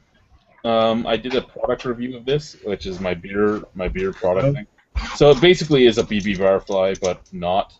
It's it's $8, so it's a lot cheaper than a BB Firefly. You can feel it's a lot cheaper. It actually looks more like a fucking butterfly knife than the BB Firefly does. However, the screws will come off within like 2 spins. The problem is that this is not fucking thick enough. See, so when you put it on the bottle, it's actually just hitting the corner. So when you go to pry it off, it does that. It just fucking pries up the little corner. And then you have to go around and do it a couple times to make it pull off. Wow, that's bad design. Yeah. That's what this one I have from Head Rush. It's a Spencer's type, butterfly knife that I have, and it's okay. It's sturdy enough, but it's the screws just come off of there. After you play with it for a good couple hours. Don't even, Joe. Don't even. The biggest light bulb in the history of mankind just appeared above Joe's head. Yeah, maybe that was my whole plan. What I'm drinking is Muskoka's Winter Weiss. Nice. Ooh, how is it? The thumb it's is pretty. To answer your question, Matt, I had bourbon gingerbread stout from Hardywood, and I thought it was fucking awesome. How is that? Really? I didn't know that. Oh, God. Barrel aged it. Oh, baby, it was a definite 99 out of 100. It was like a 97. It was so good. I'm aging just a regular one. I want to see what time does to it, just because I don't know. I like Hardywood is so underrated, aren't they? Nobody really talks about them. Well, not really. I mean, I heard of the gingerbread, and I know they got the Sadamo coffee. I've seen you review it, and I know Paul mentioned it. And I had their one of their IPAs in a can. I forgot, like the Great Return or something like that. It was pretty good. They did a bourbon barrel aged English barley wine. It's fucking ridiculous. Yeah, that sounds like right up my alley, baby. Yeah, best thing I've ever had from them. Yeah. A little bit of coconut, a little. Baby. Yeah, the bourbon gingerbread, dude. It was so. It was one of those beers that was like overly complex, but it was amazing. So I was like, I don't care if there's 20 things happening at once. It's all fantastic. Yeah, and it wasn't too sweet. That was kind of, I was thinking, gingerbread stout, now you throw it in a bourbon barrel, sweetness could be crazy. Nope. Well, the gingerbread stout was really, the base one was just, it was almost like a pumpkin beer, and then it was like just the gingerbread spices. It tasted exactly like Christmas, so it was like awesome in that aspect. It didn't blow me away beer wise, but it blew me away because it was literally every time I sipped it, I thought of Christmas. It was really good. Yeah, what was crazy was like 10.6%, and if someone was like, that's 5%, I'm like, yeah, I know. Like, yeah, it's 5%. I got what you're saying. Aside from like the body being like medium high, aside from that, like there is no alcohol detected whatsoever. It's scary. A very dangerous beer. Yeah, it's dangerous. Very dangerous, man. It was something, man. But I do have the regular one. The reason why I opened it is because DJ sent it to me in the last beer mail that he sent, and there's a little bit of residue around the cork and on the side of the bottle, and I smelled it, and I'm like, holy shit, this smells like, God damn it, is it leaking? Are you serious right now? So I threw it in the fridge, and then I drank it because I was like, I hope it's not fucked up. What happened is they filled it right to the top where the cork was, so it was pushing out a little bit. Yeah, but I wanted to open it because he sent me the base beer too, and I wanted to drink base beer than bourbon. But I was like, I would rather drink this now and make sure it's good than let it fucking sit around for a couple months or a half a year and then realize it went bad because something was, wrong. I noticed that with a lot of crowns too, with bottle cap beers. Well, that's the thing. Like, I don't get. Holy fuck! A big ant crawled on me, so I just acted like a monster was biting my leg. Fucking. I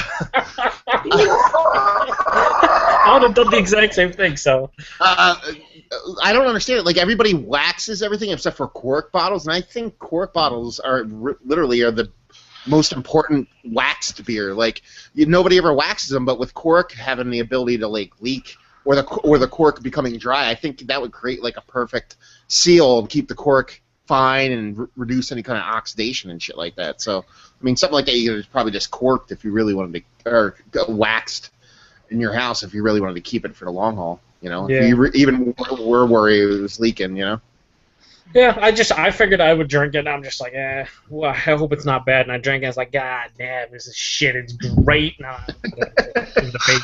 Damn it! So now I'm going to drink the base and be like, it's alright. It's alright. Nick, I just trolled somebody on your River Valley Beer League site. Alright. I did. I just did. Godjohn Mar or whatever the fuck. Oh, the one that made the Berliner Weiss? Yeah. Homemade Berliner Weiss, great summer drink. I just trolled them. I'm like, but that's a stout glass. You had to do with the Ewart and then chastise someone for not using proper glassware. And that's not damn well, baby. That's what I said about. No, he actually has his Berliner Weiss in, and again, I'm not a guy that cares about what glass he uses. I'm just doing it just to piss people off. But he has it in one of the Spiegeloo stout glasses. Spiegeloo. Who'd have thought it was a stout glass? Did they just decide it was now a stout glass, baby? Yeah, they made it with Rogue and who was the other one? Rogue and Left Hand Brewing Company, and it's pronounced Spiegeloo. Okay, it's pronounced out. It's Spiegeloo. It's pronounced the glass is fucking retarded, it's stupid, and they shouldn't have made them. That's what it's pronounced as, okay? I know, and you are stupid for having them. They just randomly made it up. They're like, we're gonna make this design and we're gonna call it a fucking stout glass because we're cool. You can drink the left hand out of it. Drink the top left. Let Chad say what he wants to say, Joe. Right? Stout tastes so much better out of that glass. Out of what glass? Out of the Spiegeloo stout glass. Did you see their wheat beer glass? It kind of looks like this one. They have a wheat beer glass? Oh, yeah. They have a wheat beer glass made with Bell's Brewing Company. I saw that. But it was funny because I was comparing. I was actually going to make a video about it, but I was comparing Dogfish Head and Sierra Nevada's Spiegeloo glass with their IPA glass with the Rogue and the left-hand stout glass, and I was like, there's really no difference, at least with the mouth-wise, for how wide the mouth is. The only difference is one is a butt plug and one isn't. Yeah. Yeah, I would have to One's agree with ribbed Chad. for her pleasure, and the other one isn't. Yeah, it's your personal preference. That's what it comes down to. They're almost like oversized snifters in a way, to me at least. You know what they look like to me exactly? Like an attempt to make money. That's what they look like to me. Yeah, I agree. And they made a lot of money off of them. And you but want this to one see had the the. sucker at that bottom? Boom, baby! Hang on, this is a regular. Oh, this one has. Oh my God, a little bit of ribbing. So pay an extra $8 please for it right now because it makes the IPA dance in your mouth, but not really. They don't want to do anything. I don't know. Whatever. What you gonna do? I see. It's kind of funny because with the what I noticed tonight with when I was drinking the Camerons was with the Sam Adams Boston Lager glass, or I'm sorry, not with the Camerons, with the Old Chub, was that when I was when I would drink the glass, or when I would drink the Drink the glass? Sorry, when I would drink the glass, give me a break, Joe. Jesus Christ. He's rather sharp. When I would drink the beer, it would have that kind of swirling effect, which is what they want you to get out of the glass. And I feel like that's kind of like, I get that out of this glass as well. So it's not just, I get it out of the same with the tulip glass too. So. Oh my God, guys! Oh my God! The Reverend just posted the most amazing thing ever. He changed his profile picture to gum jobs, and gum jobs are apparently an oral sex gummy candy teeth cover. Oh, I thought it was like a woman with no teeth and wore dentures. And... No, it makes you feel like she has no teeth. That's all. There's cherry pie flavor. That's like all of the prostitutes up in Cleveland. No, they just have no teeth. Succulent strawberry and wild watermelon. I'm gonna read some comments, baby. Joshua Martel says, "What's everyone's favorite stout?" My favorite that's stout. a hard one. My favorite stout, straight up, would be Founders All Day IPA. Bellwood's Bring Out Your Dead. Propeller Russian Imperial. Are we counting barrel-aged stouts too here? He said favorite stout. He Favorite didn't stout. specify. So is a barrel-aged stout a stout? Yes, it is. Fuck you. It's Bellwood's Bring Out All Your right, Dead. settle down. I'm gonna say, Don't say and I might change this within like a minute, but I'm gonna say that it's gonna be Epic's Big Bad Baptist Stout because it's just so robust. But I'll show you something robust. I'm gonna go super traditional on this and go to the OG for me, which is Purge Russian Imperial Stout. I'm gonna go with the total opposite of Matt. We're gonna go new school hipster vibe over here. I'm gonna go Founders CBS. Propeller's Russian Imperial Stout for me. Definitely. I'd say, well, I would have said Bring Out Your Dead up until recently. Now I'd probably say Amsterdam Double Tempest. Yeah. Lee, you haven't given us an answer yet, Lee. All the bourbon counties. Because I just got back, Chad. What the fuck's the question? What's your favorite stout? Bring Out Your Dead. Mm. Hands down. If it were something I had regular access to, I might say it. You can't listen. Favorite stout. It doesn't say favorite stout that you currently have access to. It's a favorite stout, Nicholas. Favorite stout that I have access to would definitely be Amsterdam Double Tempest then, because that was fucking amazing. It was pretty fantastic. But see, it's kind of hard to say what your favorite stout is nowadays. Now that there's different kinds of. Kind of say your favorite. Because like when I hear that, I think of like flavored stouts or I have a guy Russian Imperial stouts. And he asked me a question about what if after all these beers, if I have a top 3 beers, and I'm like, are you talking top 3 flavors or top 3 drinkable beers for me? He goes top 3 drinkable beers, and even that I can't really answer. Like it's hard to answer these questions because I've had almost 3,000 beers. It's hard to give you a top. 3. Or like the season of the year, like some light session IPAs. I mean, when we did lists, you got over 1,000 beers to consider. It's not exactly easy anymore. Well, when we did lists and we did styles on here on this show, and it was still hard. It was hard to do like your top 10. Everyone had like, honorable mention here, 8 beers. That's not my top 10 in this style. It was not easy. I was just basically throwing a list together. and this guy said favorite stout. I mean, we're all given like imperial stouts at that. Like maybe he just means regular stout. Well, Yeah. Oh, and that's an interesting question. What would be your favorite non-imperial stout? Just regular old like American English stout. That's it. Oh shit, that's a harder one. Your favorite list of stouts is like a list of imperial stouts with Guinness Foreign Extra thrown in for good measure. You know. If we're not looking at imperial at all, if we're just looking at regular stout, yeah, it becomes harder because I mean, you sit back and you think, what have I had? And so many things are imperial now, and I mean that's one of my biggest gripes with craft beer right now is the bigger the ABV, the better, right? It's the bigger the ABV, the better. My favorite stout, period, would probably be, like, if we're just looking at regular stout, would either be the coffee cask of the Franken Stout from Block 3, or the white chai stout from Brothers Brewing. Non-adjunct, just regular old fucking stout. No, now we're going further, just regular stout. Well, that's what I kind of said. I never said non-adjunct. If you do a regular under 8% stout with nothing added, just well, no, I can't say that either. Regular stout. Maybe due to I was about to say Green Aphrodisia. Flash is double stout. But that's with vanilla and flavored stout. vanilla and chocolate. Right? So yeah, maybe well, would a milk stout count? It's lactose is added. It's got lactose added. Yeah. I don't know then. Franken We're stout so confused. Franken Stout from Block 3 or Cobblestone Stout from Mill Street? Yeah, you know, I'd actually probably say Cobblestone as well. Like that's a hard question to answer.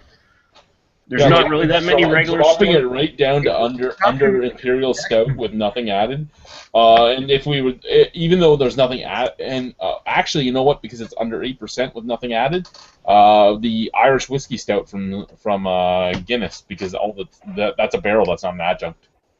Guinness? No adjunct, no barrel, just regular motherfucking stout. No, but I've already answered my regular stout, but you said under 8% with nothing added to it. And so if you add a barrel, that's added flavor. Yeah, just nothing. Just a regular brewed stout with nothing special added. Regular brewed stout, just either Franken Stout from Block 3 or Cobblestone Stout from Mill Street. Honestly, I have no idea. This is tough. Yeah, I have no idea. I'm thinking. And I hate doing these. I hate these. What's your favorite of this or anything without time to think about it, because you're just off the top of your head. What is it? It's funny though, because if you just really do sit here and think about it, not many breweries just make regular old stouts anymore. There's got to be something. It's got to be coffee. It's got to be chocolate. It's either flavored, or it's barrel aged, or it's imperial, or. Yeah, fuck, I have no idea. Now I am tempted just to go on my channel and search all the videos that have stout in the title. Just what your highest rating was. No, just to see if any of them jog my memory, because I'm sure I've probably had something that I liked better than Cobblestone, but. Oh, here, yeah, I think I got one.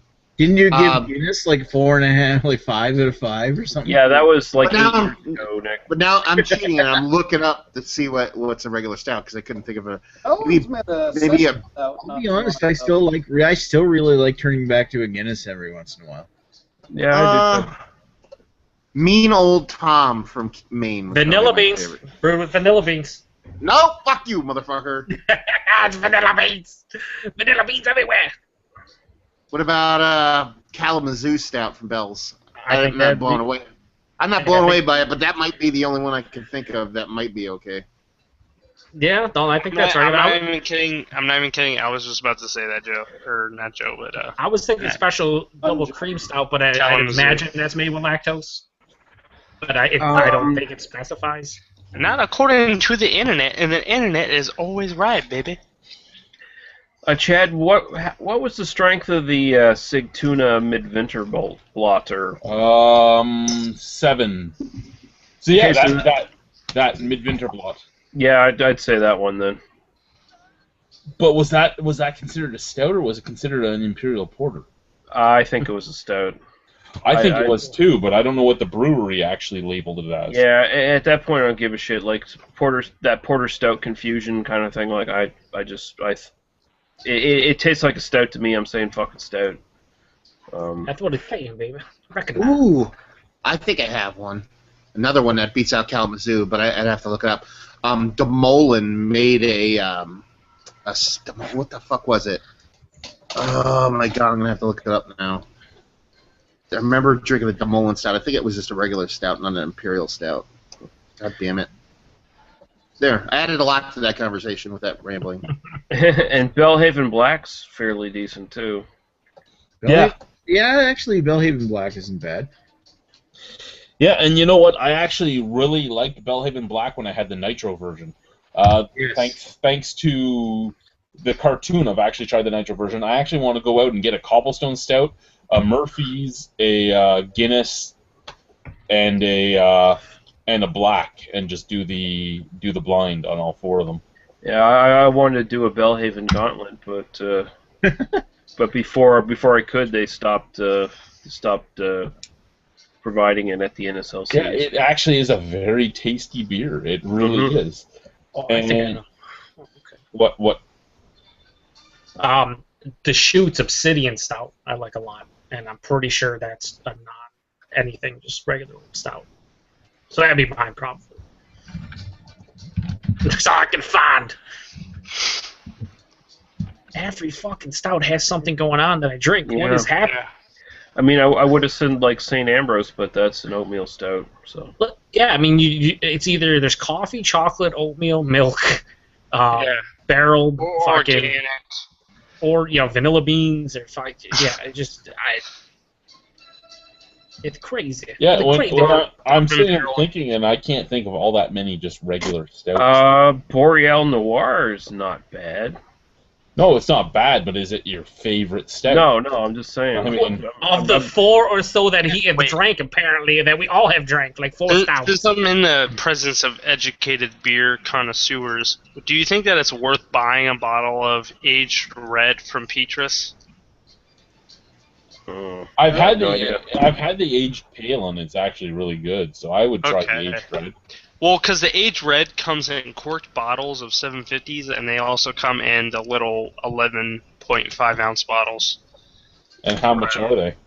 I want to say that the aged red was probably, I want to say $8.99 compared to the aged pale, which was probably like $10.99. Okay, but they might be similar. We got the smaller bottles. We got like the 330s here in Ontario, and they were $3.75. Okay. That might be a little bit more, but. How about Railway City's Black Coal Stout? Ooh, that's one I don't even think about because I don't think about Railway City ever since he fucked me. Like literally fucked him.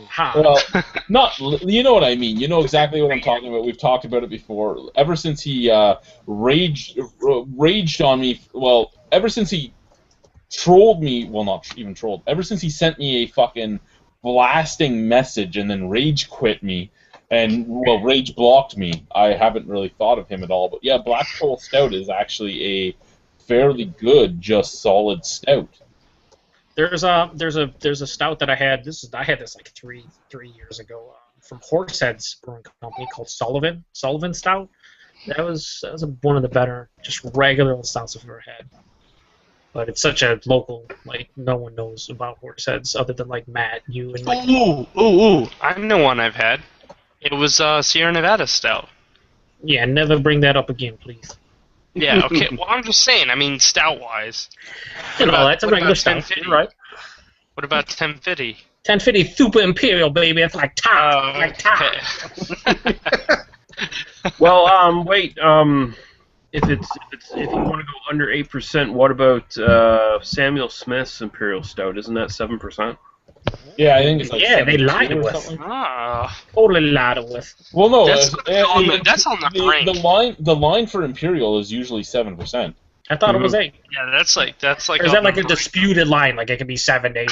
Everyone has different fucking opinions what actually Imperial means. I say it's 5%. Anything above that. Yeah, anything above 5% is a strong beer, even if it's only like 5.2. 7, yeah, it is 7%. Yeah. I don't like their Imperial Stout all that much, though, so I don't care. No, it's kind of bland.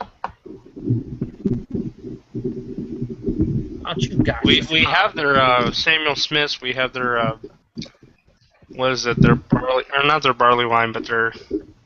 I don't know. I'm gonna shut up now, baby. You know, because that's how I roll. A little drunk, just a little bit. I appreciate the self-awareness. The bottom of my beer, baby. That's interesting, though. You could do that, I think, with quite a few different styles. And now I'm thinking about it, like, there aren't many, other than maybe, like, your local brewery that just opened up, where they're just like, hey, guys, we just brewed this regular stout.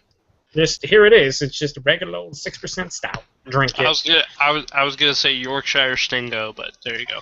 Yeah, okay. Is a Stingo a stout or is it a porter? No, that is an old ale barley wine. But Ethan was talking about. Yeah, he was talking about what he can get near him. Actually, What I was trying to come up with earlier. That's what I was trying to. Yeah, it's an old ale. What do we have? We have 4 viewers left. One of them's probably Ethan because Ethan's from Ohio. Anyway, there any other comments or questions any of you have? I'm probably going to drink one more beer, then I'm going to go. I'm going to go do something to my wife. I saw this article that had to do with a guy's last request. It wasn't necessarily his last request, but I guess a medical student decided to give him a Guinness beer because he remembers that he mentioned that he was a Guinness man. So he gave him that, and then it was like a couple days later, I guess he like passed away or something like that. But that was one article I was going to post to you guys. But part of the article was that. One of the questions I want to ask you guys was like, what would be the last beer you would want to drink? Is that what you're asking? No. Because the answer is probably yes. No. The fish scale killed him. He was allergic to fish. Fish bladders, baby. No, he was a medical student, and he just made sure that it was okay with the hospital, like the nurses and stuff. It was okay if. What was the question? Have a Guinness. Well, the question was that. What I found interesting is like if you were on your deathbed and if you had somebody there to give you your last beer that you could ever drink, then what would be your last beer? Bring out your dead. The Bad Blue Shandy, baby. a full keg on your deathbed. A full-size keg, so it can last longer and I won't die as quick. A full-size keg. Guy lasted 2 days. Yeah. So there you go. That means full-size keg of 1994 Thomas Hardy. That's a great answer. I would like a limited amount of Sukaba, but I would drink it out of a coconut. I think that would serve me beautiful. Like one of the coconuts with like a little umbrella and like a straw and everything. So really, what Joe needs is a coconut injected with like a pint of vodka or something instead. He doesn't need beer. He just needs something that tastes like coconut and gets him drunk. You get the caramel, or some people say caramel. They say caramel, it's caramel. You got all them great English spotted wine flavors, but then you get the coconut. A little bit of coconut. Because you got to have coconut. That's what makes everything perfect. On the barrels. Yeah. You know what's sad? It's been years, and I still, anytime I taste coconut, go, oh my God, Joe, I'm getting a coconut. I actually go back and watch that review once in a while because it's funny. Everyone exaggerates, where people go nuts about whatever. No, I pretty much went nuts about coconuts. Like, I was looking behind me, anybody else got coconut? You get coconut? How about you, coconut? And I'm like, holy shit, I was going nuts about the coconut. Joe is a viral living meme. It's just... Correct. So Joe would be Sakaba. Lee would be Bring Out Your Dead. I don't know. Matt, what would be your last beer? He said... Thomas Hardy. Sorry, I did hear that. Greg, last beer. Epiphany #1. Thank you, Greg. Yeah, Epiphany #1. Yeah, 10 bitter years. Nick, last beer. West Flutter in 12. Ethan, what would yours be? Mine would be King Goes Home from Hot and Frog. No, mine would probably be like somewhere along the lines of Bigfoot from Sierra Nevada. That would probably be one. Aged or fresh, that was my big turnaround for craft beer to me personally. That would be a good one too, because if it was like you lived to when the beer was done, you'd have to wait 25 years in order to drink it anyway. So you'd live for another 25 years. That's a good choice. My last beer, I mean, if I go just by what I drank the most of, it would be Innocent Gun Original. If I go by things that I've given 10 out of 10s of. I don't know, like Flying Monkeys, Orange Mungus, or Bellwood's Bring Out Your Dead, or there's so many different things I could go with. And I mean, it sounds stupid to say it, but yeah, you know what? It would probably be Innocent Gun Original because I just drank so many of those, and it's one of those things where if it's my last beer, it's one of the beers that I want to have that brings back memories, and that beer brings back different memories. Well, because that's why I found that article interesting, was because this guy was just a basic mechanic all his life kind of like thing, and it just kind of happened all of a sudden within a couple weeks. So yeah, so I just was thinking about what would be more readily available for me to guzzle down before I'm out. Like, I mean, I love Bring Out Your Dead. There's so many beers that I love, that are amazing, that I think are some of the best beers in the world. But beers that I would drink every day, like every time I go into the LCBO, if I haven't spent all my LCBO allowance, I'll buy some cans of Innocent Gun Original. Because if I'm just drinking, I just like to drink that. That's my just drink beer. Yeah. If I were to drink a beer that, like, based on memory, like, what would I drink before I die? Like nostalgia. Yeah, for nostalgia purposes, it would be Guinness. Because that was the beer that got me into craft beer, and it was also a beer that... Like, Old Vienna was my very first beer. It could end up being Old Vienna as well. It was the very first beer I drank. You died. There's no time for reminiscing.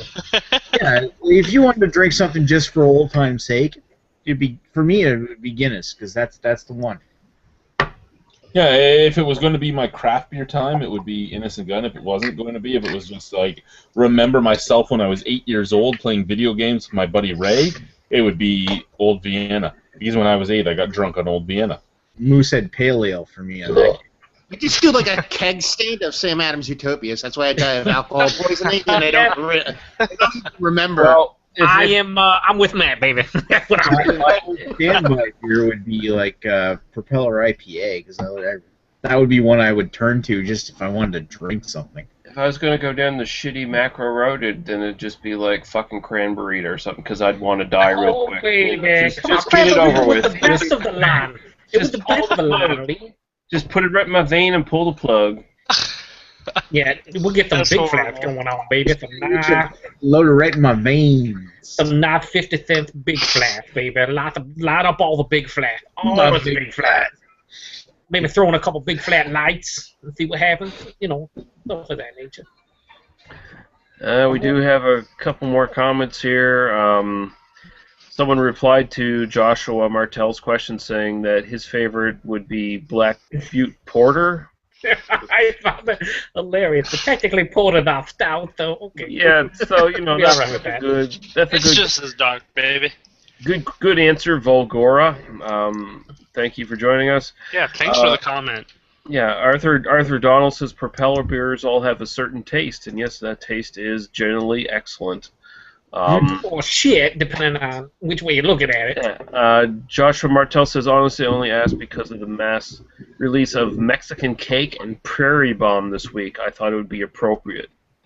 Yeah, a lot of people running around trying to get that Mexican Cake around here and that Prairie Bomb, and when they show up to the store, they're like, all of those are wonderful, baby. You fuck off. We got 6 bottles. Go to the next door. They also got 6 bottles. Yeah, you're not getting any. Oh, I got it. Or blow someone. You got Prairie Bomb sent to you, though. That's a different kind of stuff. I had Prairie Bomb and Mexican Cake. So there you go. I totally think you're lying to everybody here. No, I'm not lying. Okay, well, I had Prairie Bomb sent to me. You are correct, but I did have the Mexican Cake here. So if you don't beer bong the Mexican Cake on air right now live, we won't believe you. Yeah. You don't even get Westbrook sent to your area. How did you just randomly run into Mexican Cake, baby? The only Westbrook that we get sent to our area is the what is it? It's like the collaborations with Evil Twin. That's pretty much the only thing. But with the Mexican Cake, we get Clown Shoes beers here all this time. God damn it! That is chocolate. They're not the same beer. It's Westbrook Mexican Cake. You got no. Okay, yeah. I'm a bit drunk, Ethan. You're thinking of chocolate sombrero, Ethan. Yes, he is. Okay. It's similar. It's similar, You but guys love me on here or what, baby? Come on now. I'll bring the show, you know, baby. So let's recap. Didn't drink Mexican cake and had the fairy bomb sent to him. Had neither of them yet. There you go. That's awesome, Ethan. That's really great. Thank you. It's like you won the match before you even got in the ring, baby. Exactly. You got some lasting comments from Arthur Donald there, Lee? I'm just impressed by Arthur Donald. the logic to go from Mexican cake to chocolate sombrero.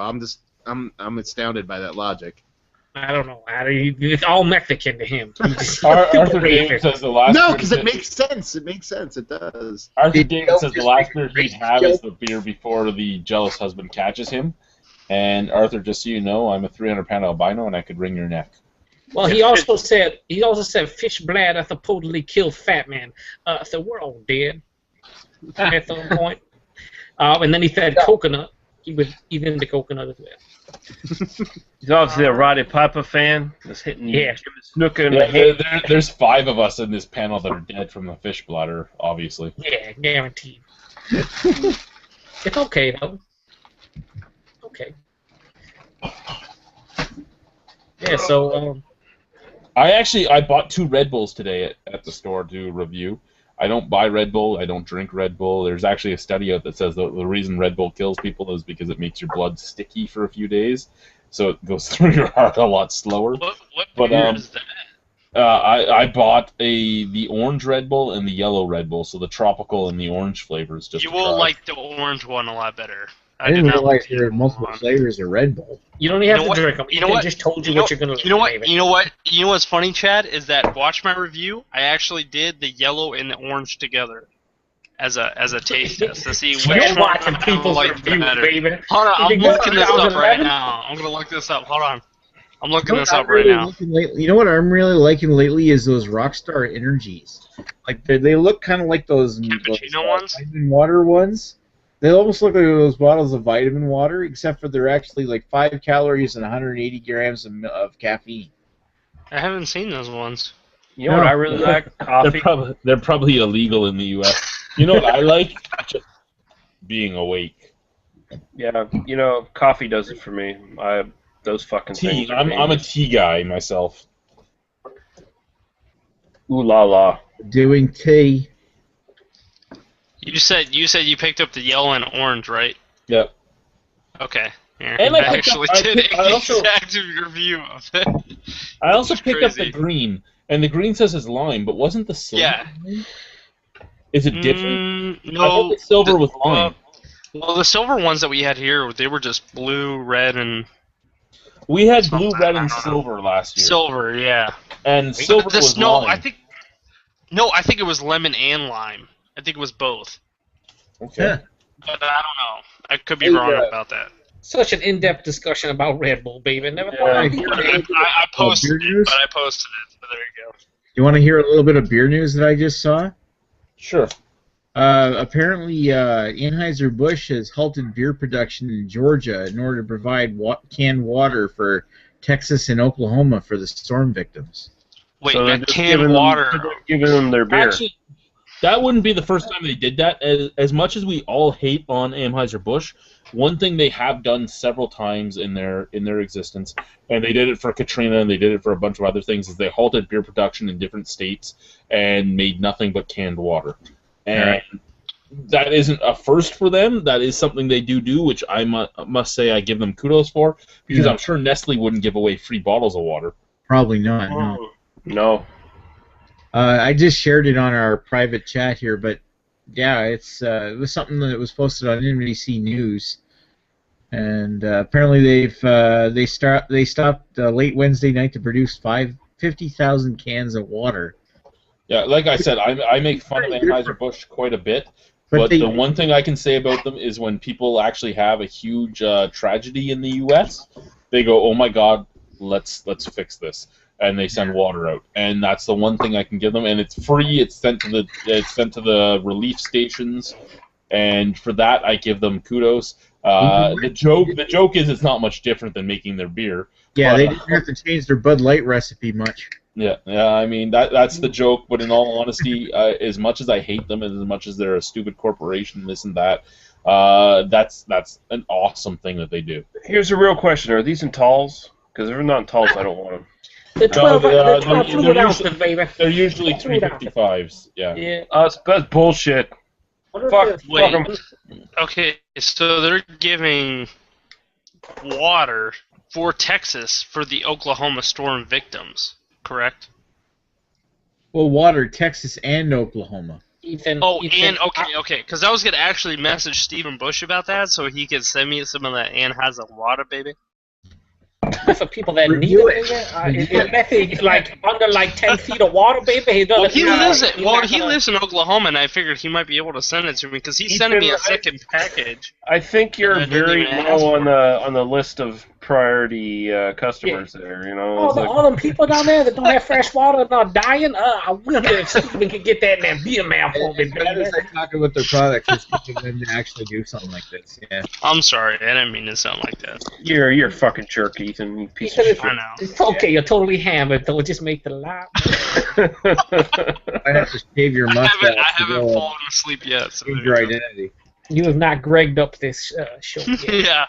I'm just gonna say right now, Ethan is worse than Hitler, and I know, like we said before when we started the chat, that Chad is big on Hitler, but dude, come on.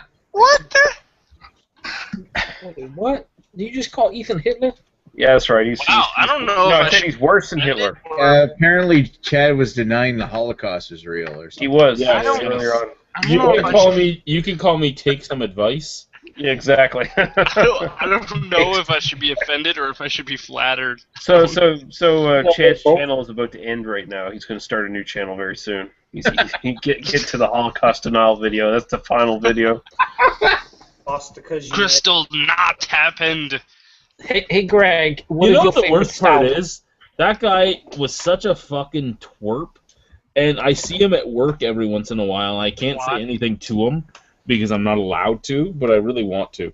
Actually, somebody else I really want to say something to is the owner of Wagjag. I sold some tickets on Wagjag for the festival. We sold 19 pairs, so 38 tickets we sold on Wagjag.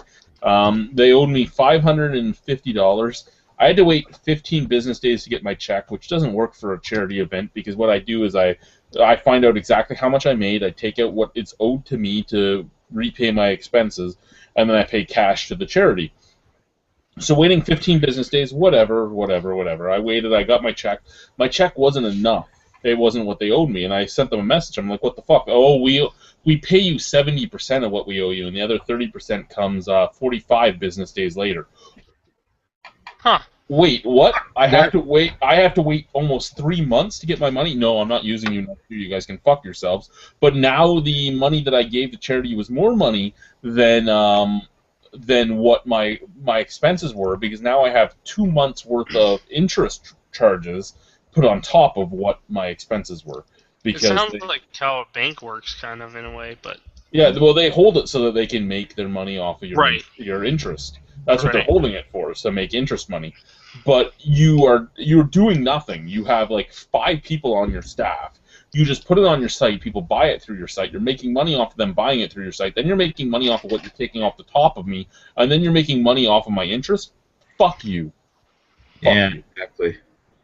That's 15 business days was long enough. You know what? I didn't get my check until the 22nd of May. Whatever.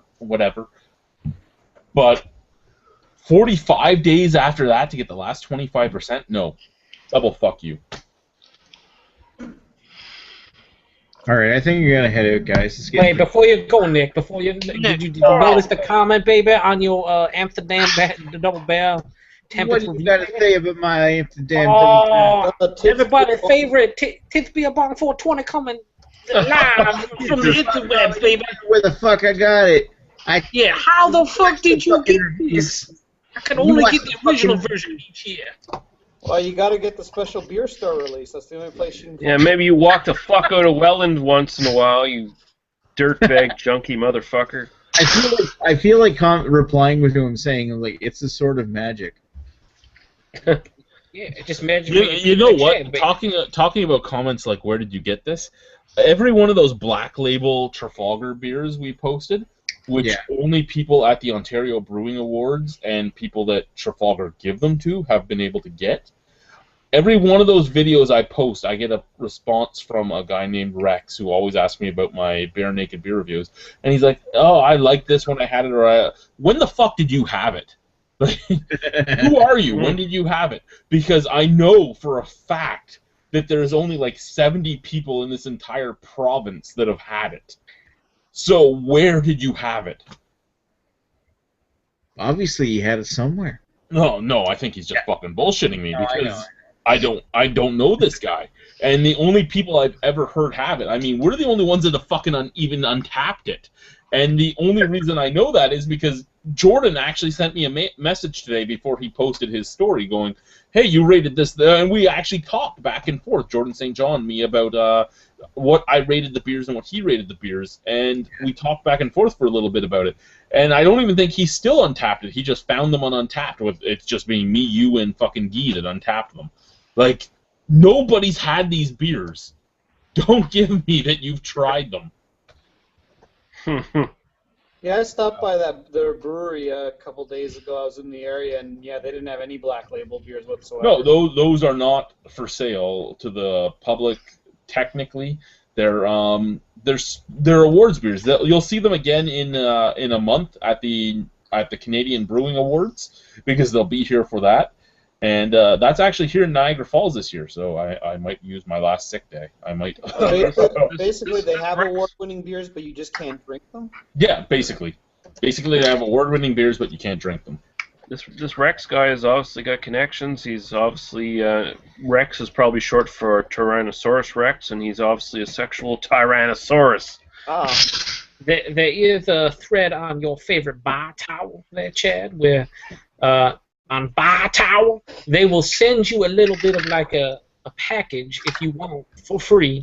If you live in the province, if you're a Bar Tower member, they will send you. You get to choose, I think, like 3 or 4 beers, and they'll send you of their rewards. You a package. All right. I really gotta go to bed, guys. I'll talk to you folks later. Cool. Okay. All right, Nick. Good night, Nick. See you, Nick. Word. Keep up those beer reviews, bro. Nah, he's just done. Oh, He's jeez, tired. Ethan. That just sounded fucking like an asshole.